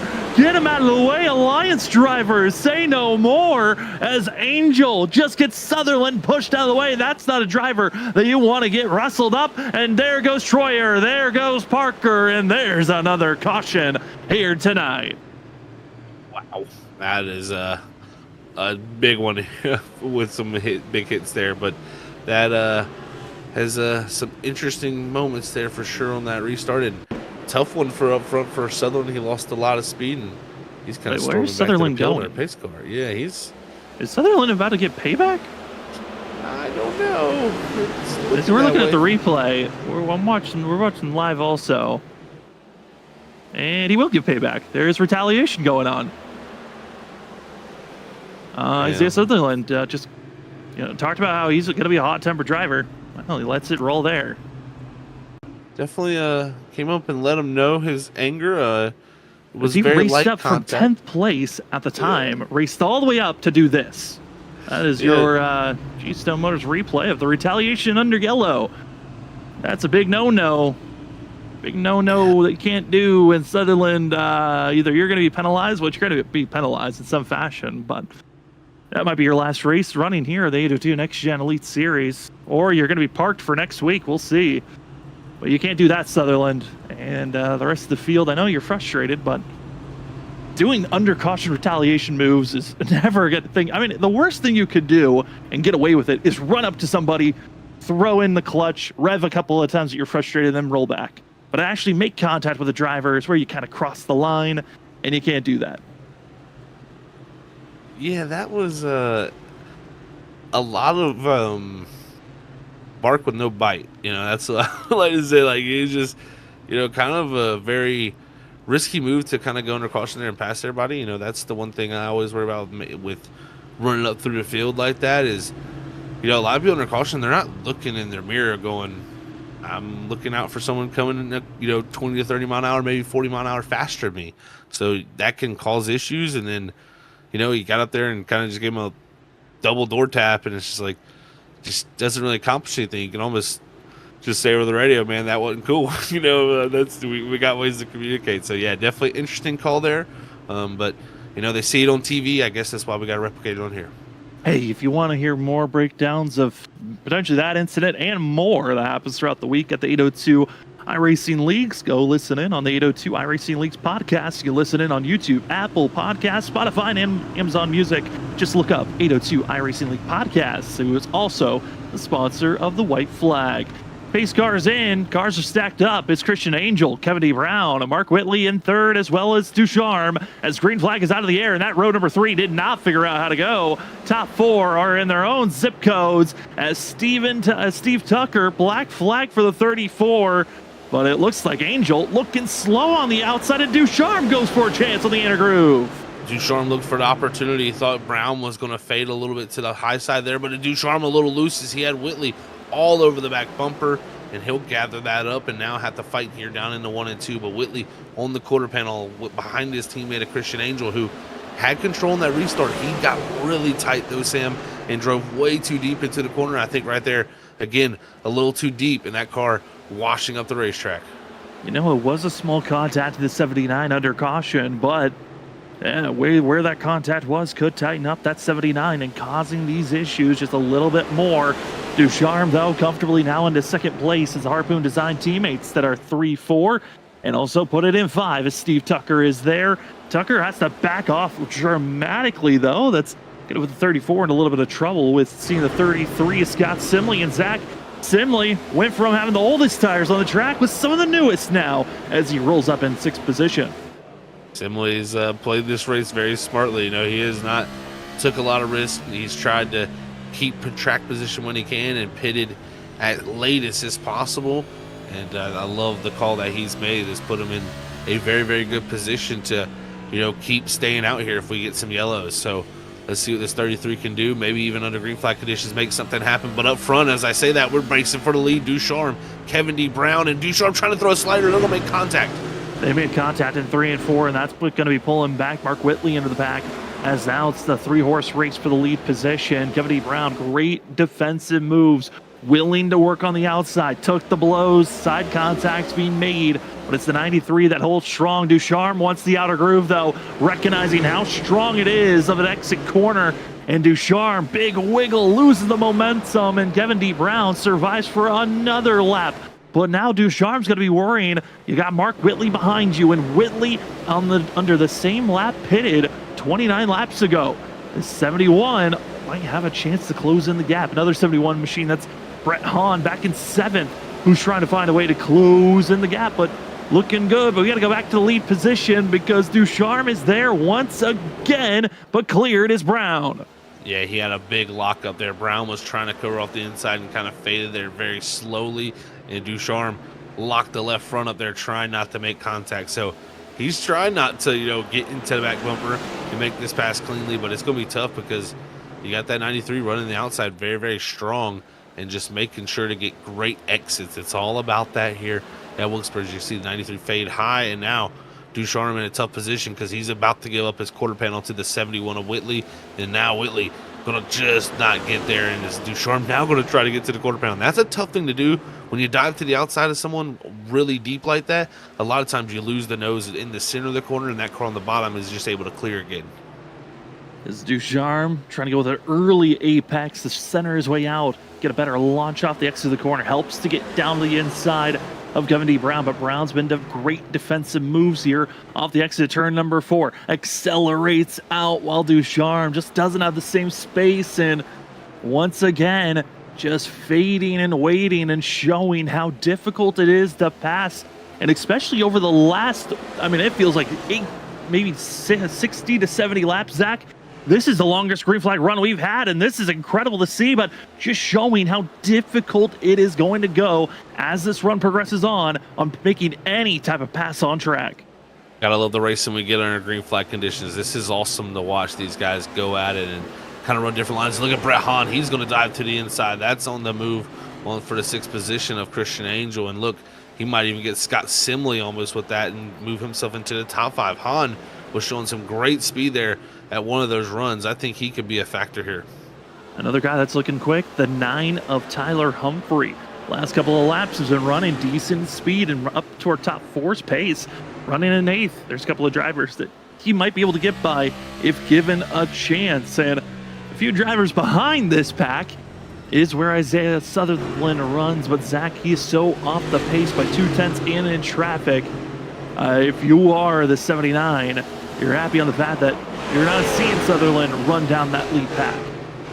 That's for sure, yeah, and that's got to be a concern for the 79. The rest of the race is, oh, they're a little contact with Keith Ayers. He's going to get loose off the exit of 4 and gather it up, but a car gets to his outside line, at least tries to there for a moment. But yeah, this is what Wilkesboro does, man. I love this place because you can really race here pretty well. It's hard to pass, but that's what I think makes the racing good. Is there goes the 99 Jensen down to the inside, and he looks like he'll keep it together, but just can't get the speed rolling enough. Another caution is they're wrecking the lead.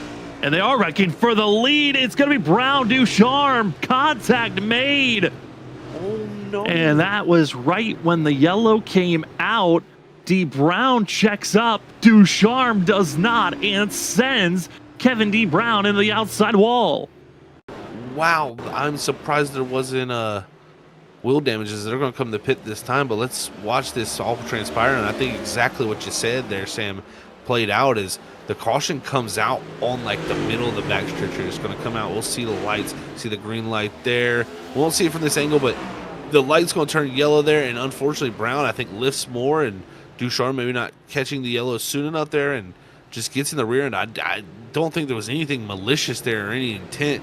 But, man, that is a tough break there for Brown, and I'm going to see how much damage is done to that race car and as they come to pit road and look to get it fixed up. I mean, from looking at it, it doesn't look terrible at all. So he kind of got lucky, I think. I mean, maybe nothing malicious, but that's a hard contact to send a guy into the outside wall. Even if you were going at full pace, I mean, that was looking like Ducharme was going for a bump in that corner. It's just Kevin D. Brown wasn't prepared for a bump in any way. Yeah, I think interesting timing for all that for sure. But we'll see how it all works out. Now, I'm just kind of more flabbergasted about how his car is really actually very good as always. Oh, in the grass. Found a spot that needed to get trimmed down. Always a little help from these drivers. Nice to see the drivers are willing to help any of the trimming crew. As Ayers is back in 8th. Their things.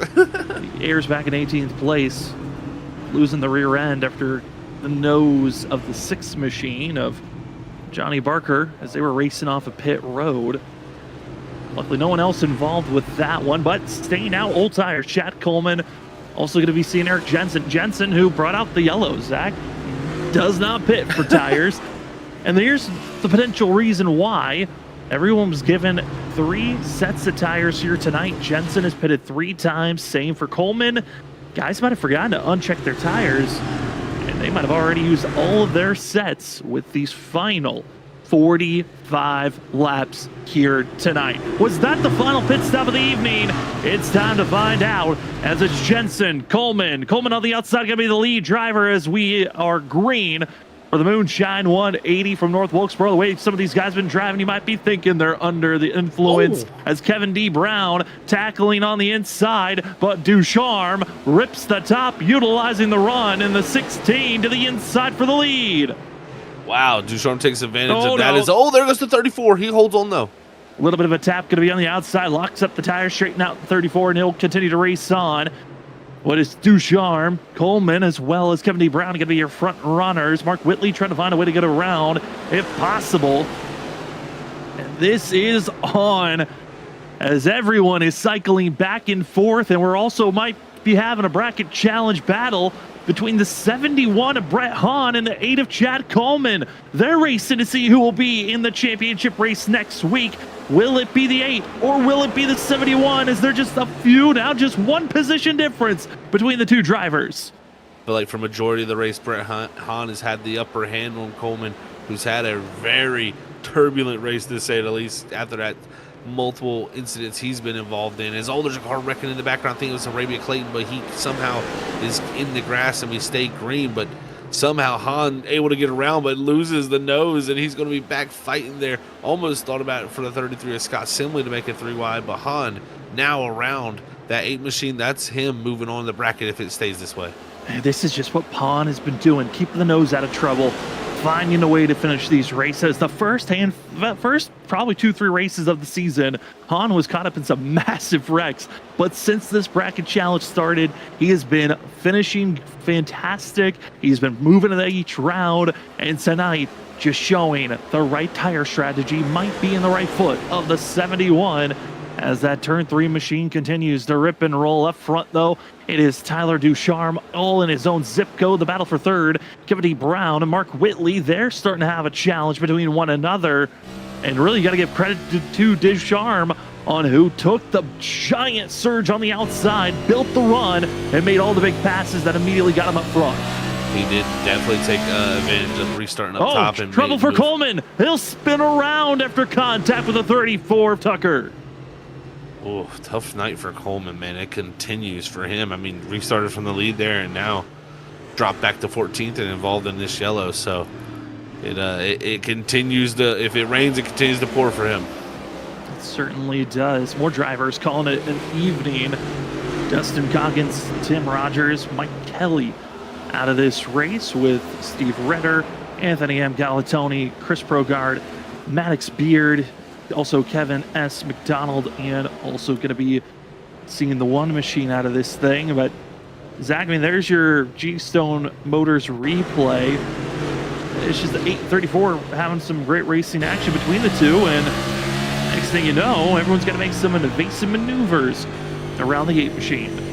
Definitely. I mean, the 8 just got way too deep into 3 and 4. Isaiah Sullivan couldn't make it around that, but he got way too deep in there, got on the apron and ran right in the back of the 34 in the center of the corner, and that kind of caused his issues there, and then spun it out some more. So yeah, Coleman just having a terrible night out here on the track here at North Wilkesboro, and see if he can recover here, but the race is quickly winding down. Winding down, but will we finish under green, or will it be overtime? I think there's almost an absolute 100% we're going to overtime attempt number 1, but how many overtime attempts will we need? Because I just don't see the way that these guys are racing each other since lap 40. It has been very aggressive against one another.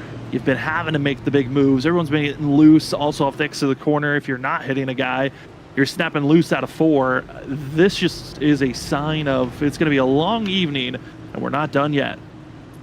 Yeah, it's going to continue, I think, for the time, to the end. So they're going to have to buckle down. And I mean, if I'm Ducharme with the speed he showed, up front here, I don't think I pit the rest of the night. I think I'm done hitting pit road. I think pit road is a done deal unless we go completely green all the way to about, I would say 180. I mean, and even then, 180, so 175. Even then, you'd have just a few lap restart. So I just don't see the idea coming to pit road. If I'm anybody in the top 5, I'm staying out the rest of the way.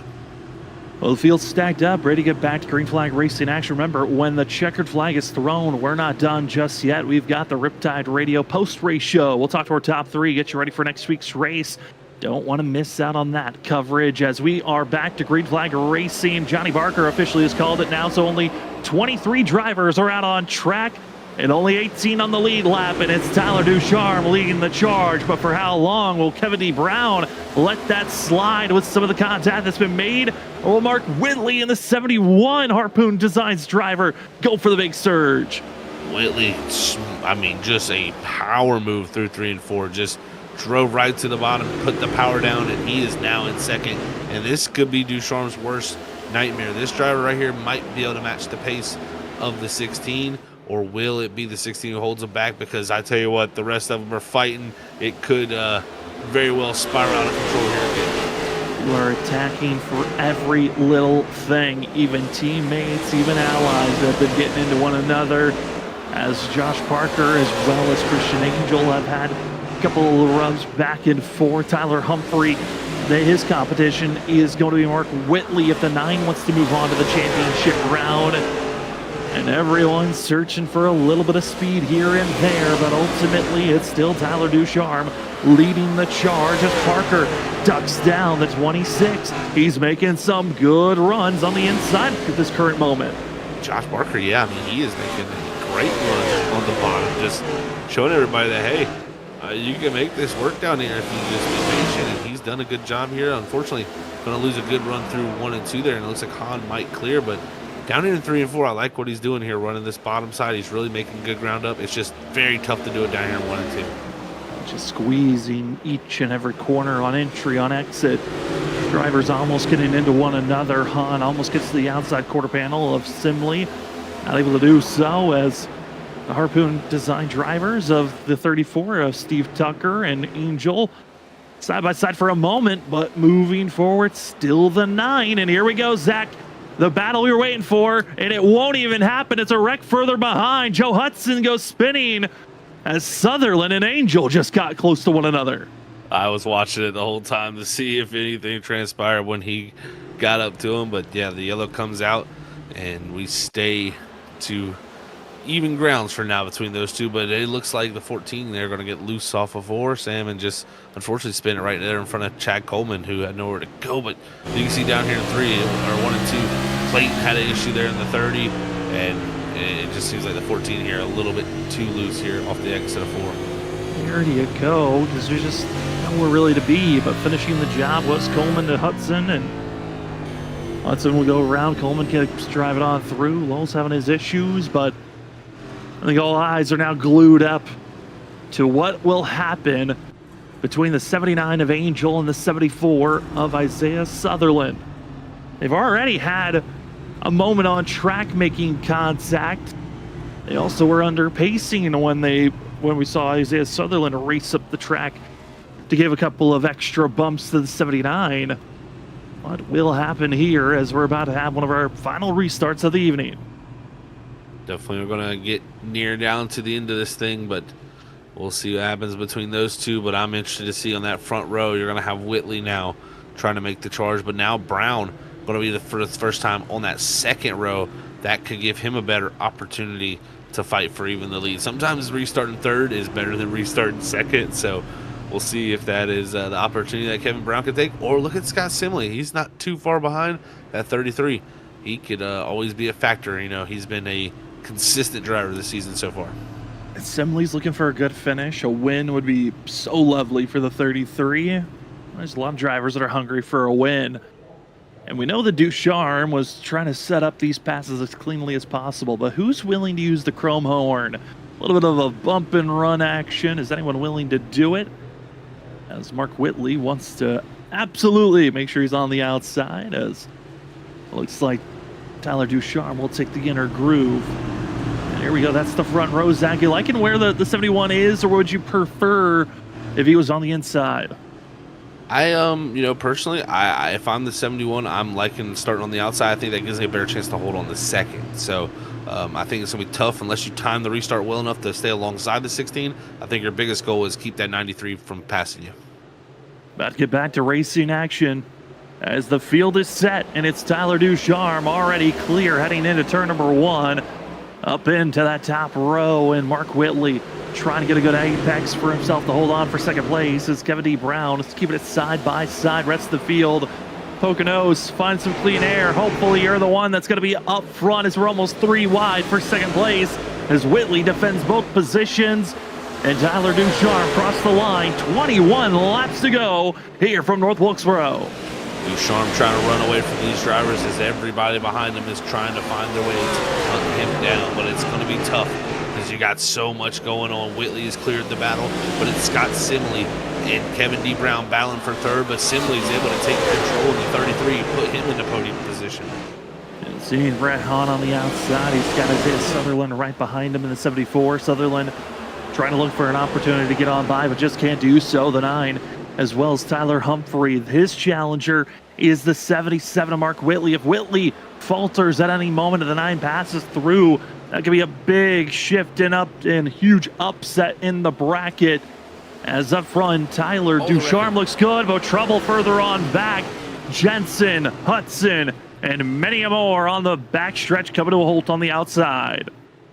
Looks like this wreck kind of happened off the exit of 2, and it's going to be between the likes of the 14, Joe Hudson, and I believe the other car is the 29 of Devin McCaffrey. So they're going to make some contact off the exit of 2, and that's going to send the 14 around. Also, the 21 of Rob Lowell is going to catch a little bit of a piece of this, but see the action down here. They're racing in 3 and 4. It all continues down here to 1 and 2, where everything is going to go. He lost it on the front straightaway. I didn't even get a chance to see that, but he gets into the wall here, and unfortunately comes down into McCaffrey there. So the 14 of Hudson having a tough night, had a few self spins, and now involved in that one. And you also see the 21 of Lowell going for a little bit of a spin, but no heavy contact for himself. Another driver who disconnected, that's the 78 of Jonathan Smith. He's trying to reconnect back into this race, but he was in 20th position, currently 5 laps down. We have 18 drivers still on the lead lap, as it looks like Arabia Caton the third going to be getting at least one of their laps back and back on the lead lap. So congratulations to the 30 machine.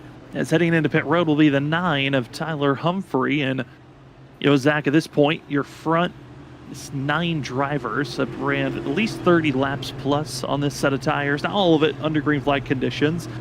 Everyone else about 20 to 9 laps on their set of tires. If you're taking a set now, you're most likely going to be outside of the top 15. You're going to have, maybe if wheel cautions continue to rattle out the way that they've been, 6 laps of green flag racing. That just doesn't seem optimal at this moment.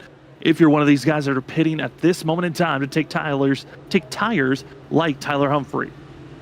I completely agree with you. I think this is outside that window of when you wanted to pit, because again, it just doesn't have enough time. I mean, even if this thing does go green all the way to the end, there's no way you're going to make up that much ground with the new tires here at this short track, and it just doesn't set you up well. I mean, you never know. If the front half of the field wrecks, maybe you take advantage of it, but you're going to need some major help with that. As the field stacked up, pace car and pit road, it's time to go back to green flag racing. It's going to be a less than 15 lap shootout. Mark Whitley, Tyler Ducharme back to green flag action. Ducharme, a fantastic launch for the 16 machine. Everyone else stacked up, exiting out of turn number 2. Who's getting the better go as everyone wiggle wobbles off the exit of 2. Oh, and Humphrey is going to bring the yellow out. The 9 of Tyler Humphrey here pitted, Sam, and now look, involved in a yellow flag here, and that was pretty much an immediate one. And it was from Joe Hudson in the 14. Hudson's had a tough night of just a lot of incidents. Just going in a little bit deep. Well, Humphrey was hoping to ride that middle groove. Hudson was expecting the 9 to go a little bit higher, and using each other up is going to be the deal. As now it's going to be less than 10 laps to go. And looking at where drivers are at on these restarts, especially with how good we've seen the 16 take off, Zach, this is Tyler Ducharme's race. It's on him. If he makes a mistake of spinning out because of wheel spin or spins out off the exit of the corners, that's the only way I see the 16 losing this race, because of how good he's been on these restarts. Somebody's got to figure out the timing, because right now no one has figured out just yet. It's going to take a bobble in 1 and 2 on a restart. That's about it. He could totally, spin it out. And these cautions here, cooling these tires down, doesn't, help him the biggest, in my opinion, with, the scenario we're in. We just keep getting these yellows. But he's got to have a big moment for sure, I think, if you want to have a shot at him, because he's done such a good job of launching out the box each time and getting through 1 and 2 that doesn't even give Whitley like a chance down in 3 and 4 to even, if he did want to lay a bumper to him, that would be the chance. So I think, again, it takes a bobble, and then that puts him vulnerable down here in 3 and 4. And I think Whitley's only going to do that if we get down to like a late race restart situation. I mean, yes, we're coming here to under 10 to go, but I don't think he'll lay the bumper to him unless it's about 2 to 3 to go and less.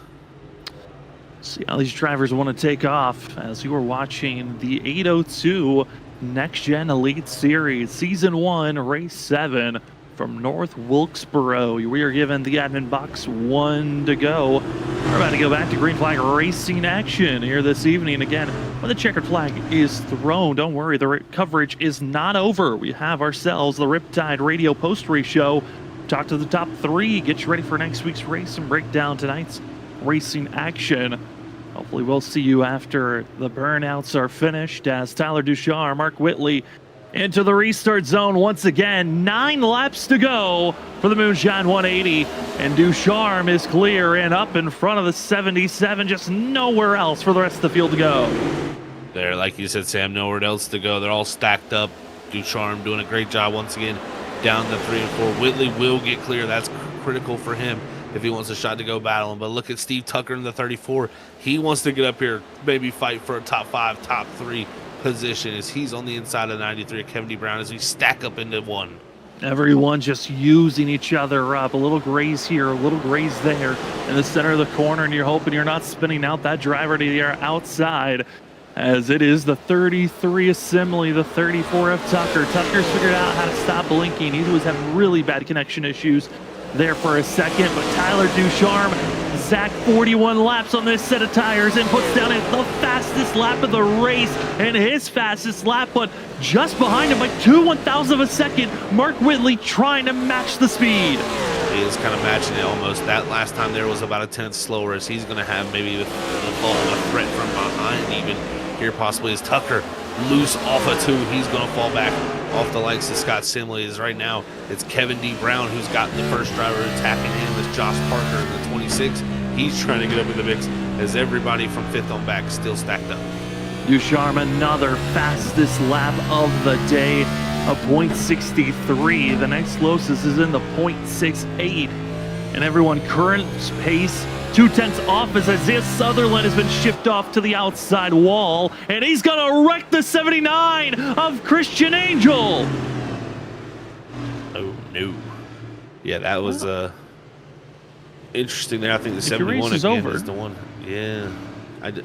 I'm going to have to take a look at that, but I'd hope there's nothing too crazy about that. I mean, he wrecked off the nose of the 74. I'm just hoping that the wheel doesn't show that he said, you know what, my race is over, I'm taking you with me since you're nearby. That's all I'm hoping he didn't do. That it was just a simple, whoops, we didn't know we were that close to one another. Well, there's going to be Brett Hahn just missing the corner completely. That tire looks broken. Yeah, I think that was just... And I think they just Angel squeeze thought into he was one another. clear. I think he thought he was going to clear there and just took an opportunity, a chance to slide up in front of the 24, and we'll see it better here from the onboard, I think. But you can see again with the hit there. That was a major hit. But the way that wheel freezes, that's yeah, I think that's when you believe the tires broke. That's usually the sign from iRacing saying you got really no control where this car's going. Even if you wanted to have control, it's tough. Well, that contact sending the 74 to the outside, that's gonna send us to overtime. Our first attempt of 2. Zach, I had a feeling we were coming to this point, and we have entered it. That we have, Sam. It felt inevitable at this point. I mean, if we're going to get this many yellows, we might as well add a few more in here to sprinkle in at the end and spice some things up. I mean, this is just putting again the pressure on Ducharme to keep performing, and he has been lights out when it comes to that. I got to give him so much credit for launching out of the box each and every time and having the room to go down in 1 and 2 and do what he needs to do. So if he continues that, it's going to be tough sailing for the rest of the field, but if he has a bobble, Mark Whitley, he smells blood in the water, he's going for it. Well, I might be wrong. Maybe the tire isn't broken, as Isaiah Sutherland is still rolling currently. He runs in 8th place right behind Brett Hahn, so we'll see how those guys want to interact with one another. Brett better be careful because, remember, he is challenging Chad Coleman on whoever wins that duel will be entering the final 2 next week at Indianapolis. Their challenger will be either Mark Whitley or Tyler Humphrey, which Humphrey a little bit lingering further on back. But we are in overtime. This is our first attempt at overtime. It's going to be a green-white checker. 2 laps to go and we go green. If we get a caution under this first lap, we will go into overtime attempt number 2. But if we cross the line, take the white flag, this race is official, and it's all about who crosses the line first for victory. We've got Ducharme, we got Whitley, green flag is out for the Moonshine 180, and just like that, Tyler Ducharme already a car length and a half ahead of Mark Whitley. Whitley trying to send it for everything he has, but he's not close enough, exiting turn number 2. The exit off of 2 was so strong for the 16. He was able to gap that 71, but here comes the exit off of 4. This is critical. And white flag in hand of the 802 iRacing League podcast, and it's Tyler Ducharme looking good. Another big send by the 71 of Mark Whitley, 77 on our ticker board. But down into turn number 3, it looks all good for Tyler Ducharme. We've had multiple winners at every race. Take that away. Our first multi-time winner, Tyler Ducharme. Get it done, as he took the lead and never looked back. Victory for the 16. And let the little bit of extracurriculars get underway as drivers are going to make some small contacts here and there on the back stretch. But 16, he will burn it down up front. Congratulations to Tyler Ducharme, which, Zach, I mean, the way that restart went down, and the fact that there was no caution, there was no doubt we were seeing him in victory lane. Yeah, man, he was just fantastic on all the restarts. since he got into the lead. And we could even see it when he was in second. He, in my opinion, looked like probably the fastest car, and it kind of showed once he got out there. Well, enjoy the burnouts for now as we are about to get ready for the Riptide Radio post-race show. We'll talk to Tyler Ducharme, Mark Whitley, Scott Simley, get their thoughts on this evening's race, get you ready for next week at Indy, as it's been an interesting one here tonight. We'll be back just in a few moments for the Riptide Radio post-race show.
Welcome back, ladies and gentlemen, for the 802 Next Gen Elite Series Riptide Radio post-race show.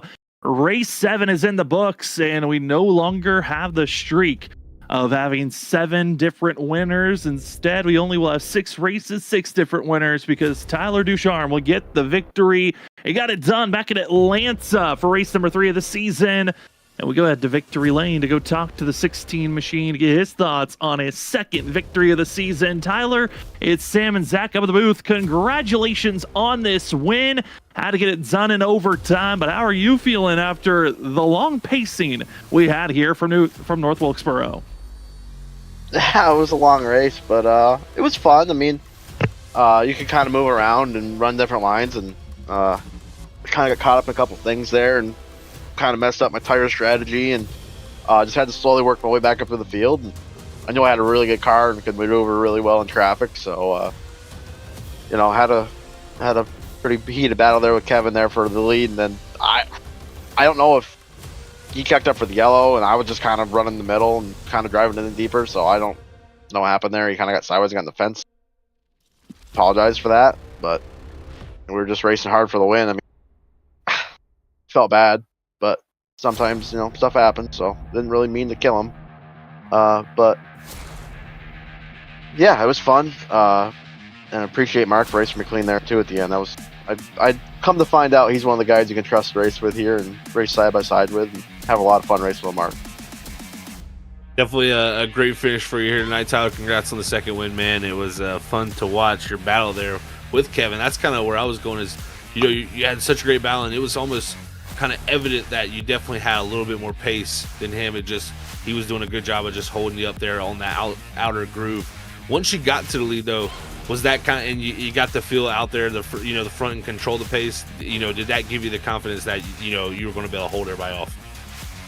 Yeah, I don't want to sound cocky, but I knew once I got to the lead and I could kind of control the air and not let people run the line they wanted to run, I'd be fine. Because believe it or not, even here, like when I was behind Kevin, when he moved up in front of me in 1 and 2, I couldn't turn anymore. So he took right the air off my nose, and I was like, "There's no way I'm gonna pass him unless I move him." So Yeah, I was kind of like, once I got to the lead, if I knew I got to the lead on that restart first before he did or Mark, I knew I was going to be in pretty good shape. And, like I said, I found a line there, 1 and 2 that worked really good, where I could start at the top and kind of run my line back across the track and carry my speed. And it seemed to work really good there at the end, and nobody else could really do it. So I think that's really where I was beating them guys. But it was fun. Everyone raced. I mean, I don't know what, I couldn't see what all the yells were, but I'm assuming there was just a lot of self. But it was fun. I mean, it was a lot of self spins and guys getting into one another at the apex of the corner. I know we've got a lot of short tracks that are coming up here shortly. First, we got Indianapolis and then a break, and then once we get into August, we got a good short track split, about 3 races in front of us. Does a night like tonight make you excited for the short tracks that we're about to be having, or does it make you a little bit more concerned on just one mistake on a strategy call could get you in trouble? I mean, it does concern you a little bit because, you know, you're kind of at everyone else's mercy there when you get stuck in the back. But you just kind of got to weed themselves out and kind of protect yourself out there and just check up. And I'd rather get run over behind and run out than pile into something and ruin my race. So, but yeah, it's a little hair raising. But I mean, New Hampshire is not bad, and some of them tracks are kind of bigger, short tracks. Is there any, where do we go? Richmond or somewhere else? We go to Iowa, Richmond, and New Hampshire. Iowa. Yeah, so I mean, those aren't like really, really short tracks, but I don't know. I mean, there's definitely going to be some hair-raising moments there at some of those places. I know Richmond's really tough, so it'll be interesting to see how these guys do. It certainly will. Well, Tyler, again, congratulations on the win this evening. And before we let you go, the floor is yours for any other shout-outs. I got to thank AJ Munger, all the guys over at Dutrum's. They were over there watching the broadcast and watching actually Fonda. We were watching the races there and we were trying to watch in their yellow. We had a chance. And thanks, Robbie, for putting on the league. It's been a lot of fun, and you guys for doing the broadcast. I've thoroughly enjoyed going back and watch them. You guys do a really good job, so happy to have you guys around. Well, it helps when you guys give us a great show to call. That is going to be your winner here tonight for the Moonshine 180 from North Wilkesboro of Tyler Ducharme. Tyler, congratulations on the victory and good luck next week at Indy. Thank you. As we move on from victory lane, we go down to second place to talk to Mark Whitley as the 77 was trying to get it done. So it had a different number here tonight. Was hoping it was going to have some different luck. But Mark, you get done for second place. I know that wasn't the position you were hoping to have for yourself, but you had to survive quite a few mishaps around yourself. How are you feeling, though, coming away second at the end this evening? It was pretty good. Yeah, had the wrong paint scheme on because I ran for a buddy last night and forgot to switch it after I got in the server, so always fun times with trading paints with that. But felt pretty good coming in here. I usually really like short tracks. Kind of seemed like I didn't realize shifting, like it felt pretty good in fourth gear, but it seemed like all the guys in qualifying were shifting, so I feel like I lost a little time there, and just kind of, it's really hard to pass, and I decided to take tires there early and just see what it could do. Felt really good, and then I just hit a bump wrong, and it just, this car, there's really no saving it after it gets even a little sideways, so thankfully I didn't hit anything.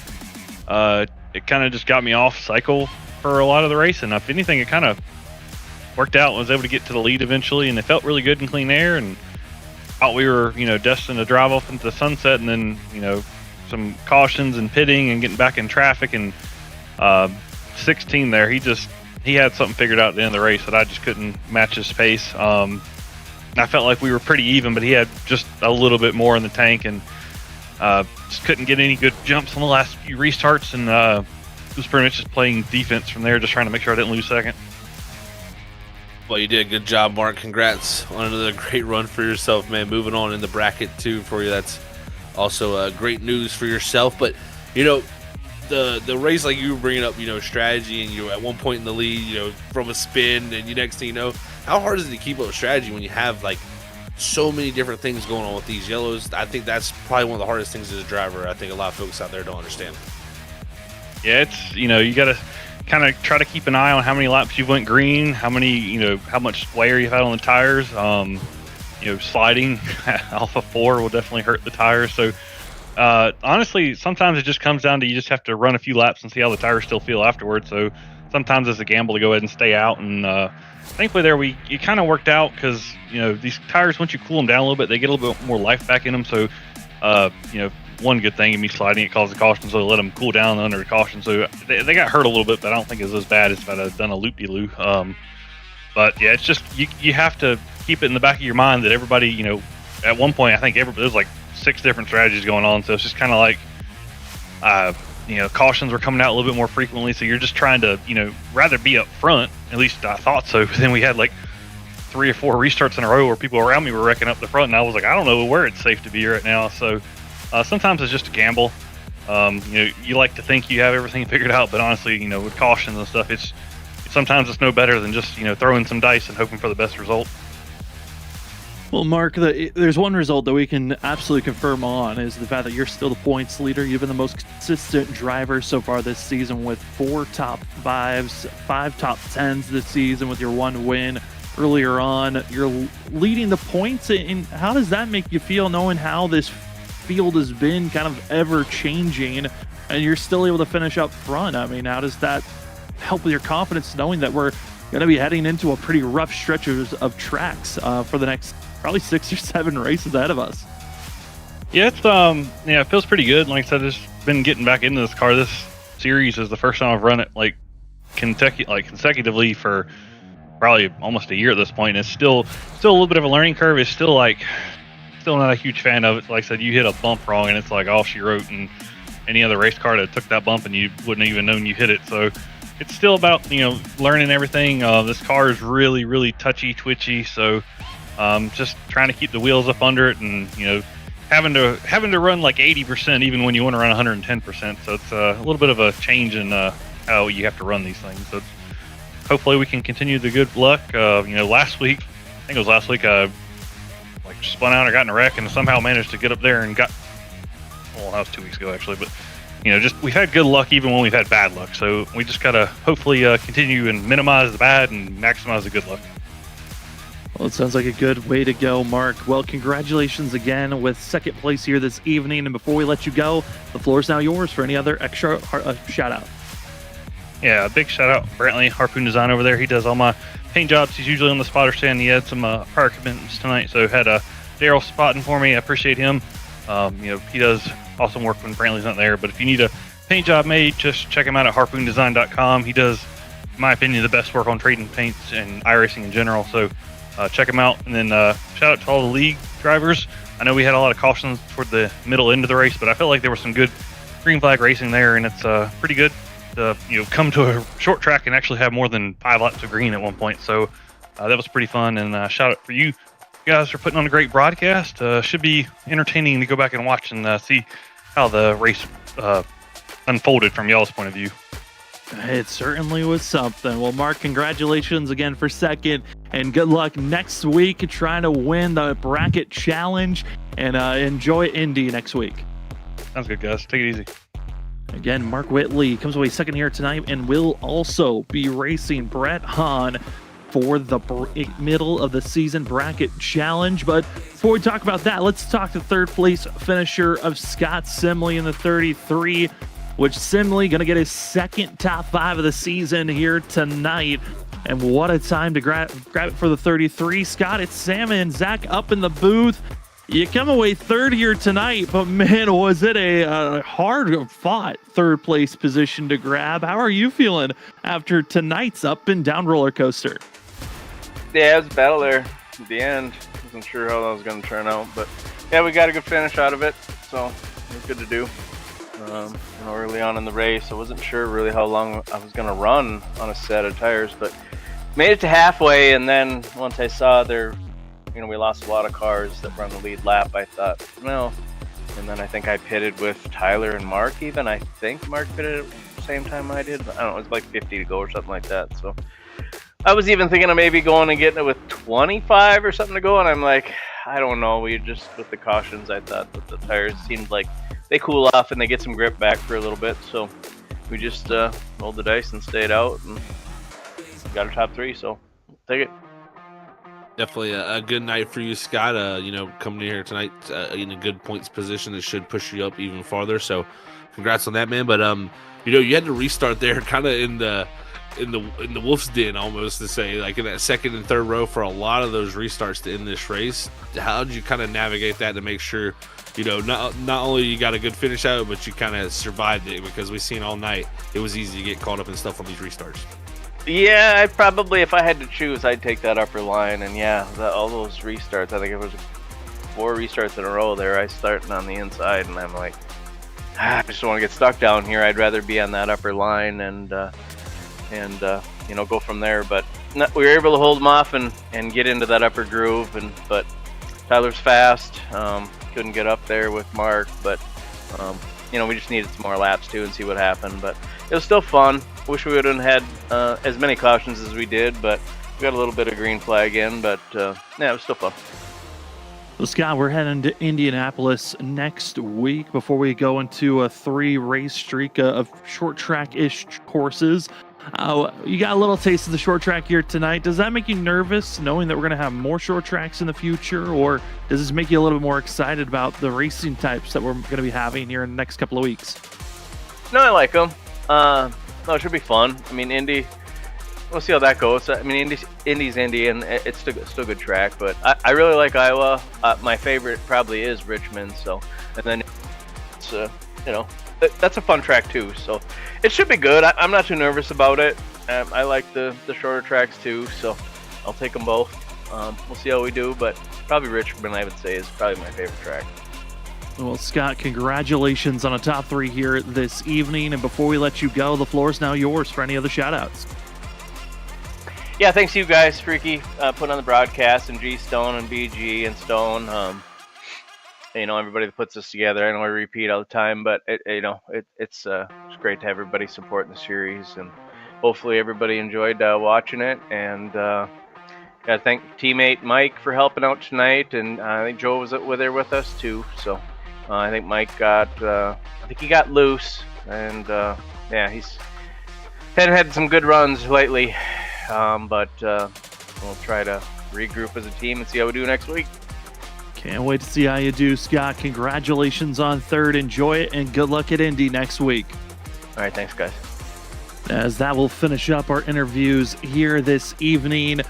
The ups, the downs, the cautions, they were everywhere. But at the end of the evening, it was going to be the 16 of Tyler Ducharme grabbing the victory. And it will be Mark Whitley coming away in second. Third will be the 33 of Scott Simley. But as we look at the rest of the unofficial results, shockingly, it's the 34 of Steve Tucker, who had a lot of connection issues earlier on in the race. He got that figured out. We'll take 4th. 5th goes to the 26 of Josh Parker. Kevin D. Brown, I know Tyler Ducharme said how he felt about the incident of the contact, like when the yellow was thrown and making the contact in the 93. That one bump honestly probably threw Kevin D. Brown's race away. Isaiah Sutherland, we're going to wait and see what the admins say, what they do, but retaliating under yellow is a big no-no.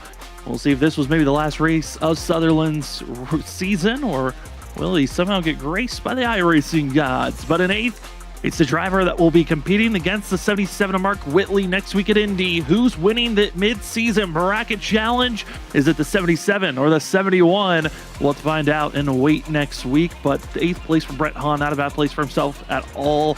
Devin McCaffrey, I mean, this guy qualified 31st and finishes out with a top 10. What a run for the Pirates machine. And Chad Coleman just a few positions shy from making and moving on to the next round of the bracket, but he'll take away a top 10. Not bad at all. But Zach, the rest of the field, I mean, everyone had some type of bump and scratch that they had to take with them to the end of this race.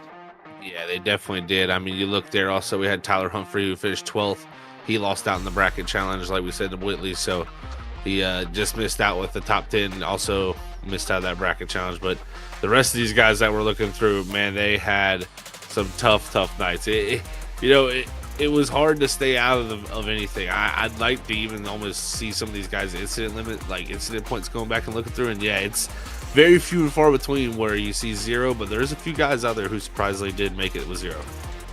they have 0, but I remember seeing them make contact somewhere. So Right. there was some netcode that saved some of these guys. So I don't know. iRacing tonight, it's been weird. Internet's been weird, and we got to go into overtime to see Tyler Ducharme get into victory lane, and an awkward one all around. But hey, that's what racing gives you. That's what short track racing gives you. And we got plenty of short track racing action next week. We've got 2 Bristol races Monday night, Tuesday night. Monday, it's going to be the Trinity Racing League Race 3, a potential 40-car field plus trying to race at Bristol. You don't want to miss that one in the O'Reilly's car. Then Tuesday night, it's the first race of the chase. How do you set the tone for a championship? You don't want to miss out as the BRB Sundance Pro Series takes the ARCA car to Bristol for their first of 5 races in the chase. And then we're right back here next Thursday for Indianapolis, the last race of the in-season bracket. And 2 drivers with the mindset of a little bit of extra cash, the rest of the field. How do you survive the dirty air and as well work in the draft? Next week, Zach, going to be fun with the Bristol doubleheader, you could say, on Monday and Tuesday. And then we're right back to bigger tracks at Indianapolis on Thursday. Yeah, it's going to be wild going from like the smallest track pretty much on the circuit to one of the biggest. So that will be fun to see that transition throughout the week in each and every different car. But I'm excited for Indianapolis, man. It is going to be really fun to watch these guys go to battle there, especially, expect, I would say, at least 40 cars to show up there. I think a lot of people got spooked from Wilkesboro here tonight with what can happen at short tracks. But I think at a speedway like that, you're going to see a lot of people out there trying to get out there on the speedway and compete. Who's got the opportunities, who's got the chance all the way to and see, but we do have to say thank you to the sponsors that have attached to the 802 Next Gen Elite Series for Season 1, and that's going to be G-Stone Motors, the Admin Box, the 802 iRacing League Podcast, as well as BG Graphics and Riptide Radio for all joining on for this season. But for us, up in the booth, we want to say thank you so much for spending your Thursday evening. I know we had some mishaps in the middle of this race, but we got it fixed up. Thank you to the internet for holding out until the very end. And we also want to say thank you to those that maybe had left but came back. Those that were hanging out and waiting for us to give you the all clear that we're back. We appreciate those that were here throughout the whole entire broadcast. If you enjoyed the show, remember to hit that like button and subscribe to be notified when we go live for these races and any other fun videos that we decide to put up throughout the week. I know we've been putting a lot of shorts out, so check those out after this race. But for this evening, for myself, Sam Dyer, for Zach Hall, and for Robert Moyer Jr., from everyone else from Freaky Fast Broadcasting, thank you so much for joining us for the 802 Next Gen Elite Series on Thursday night. We got plenty of great racing action next week to give you. 3 races, 2 different tracks, 3 different vehicles. We'll see how they can all handle the action as next week we take these next-gen vehicles out to Indianapolis to see the yard of bricks on who's winning the bracket challenge, who might get into victory lane for the first time, or we'll see another multi-time winner. If we don't know who's going to get getting those answers done and you can't wait until the racing action, we got you covered heading to Bristol on Monday night. Potentially 40 drivers entering the last great Coliseum. Which gladiator makes it out with the victory and who comes out with the most bumps and bruises? You have to find out on Monday night as the Trinity Racing League takes the O'Reilly car for the 3rd race of the season to Bristol, baby. Can't wait for it, and we'll see you then on our next Freaky Fast broadcast.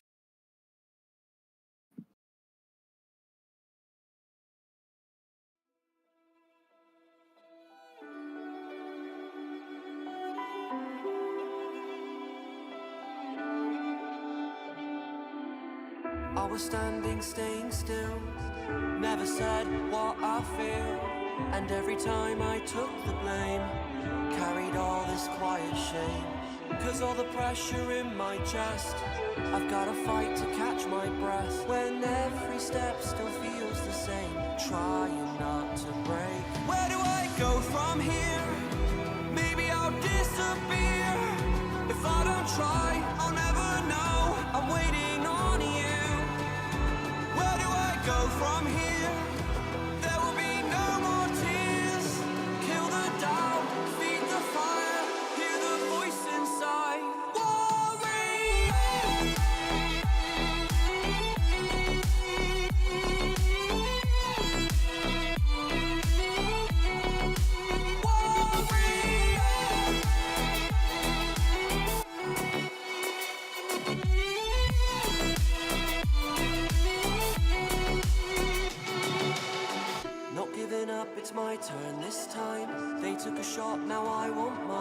fall, I rise, I take the wheel.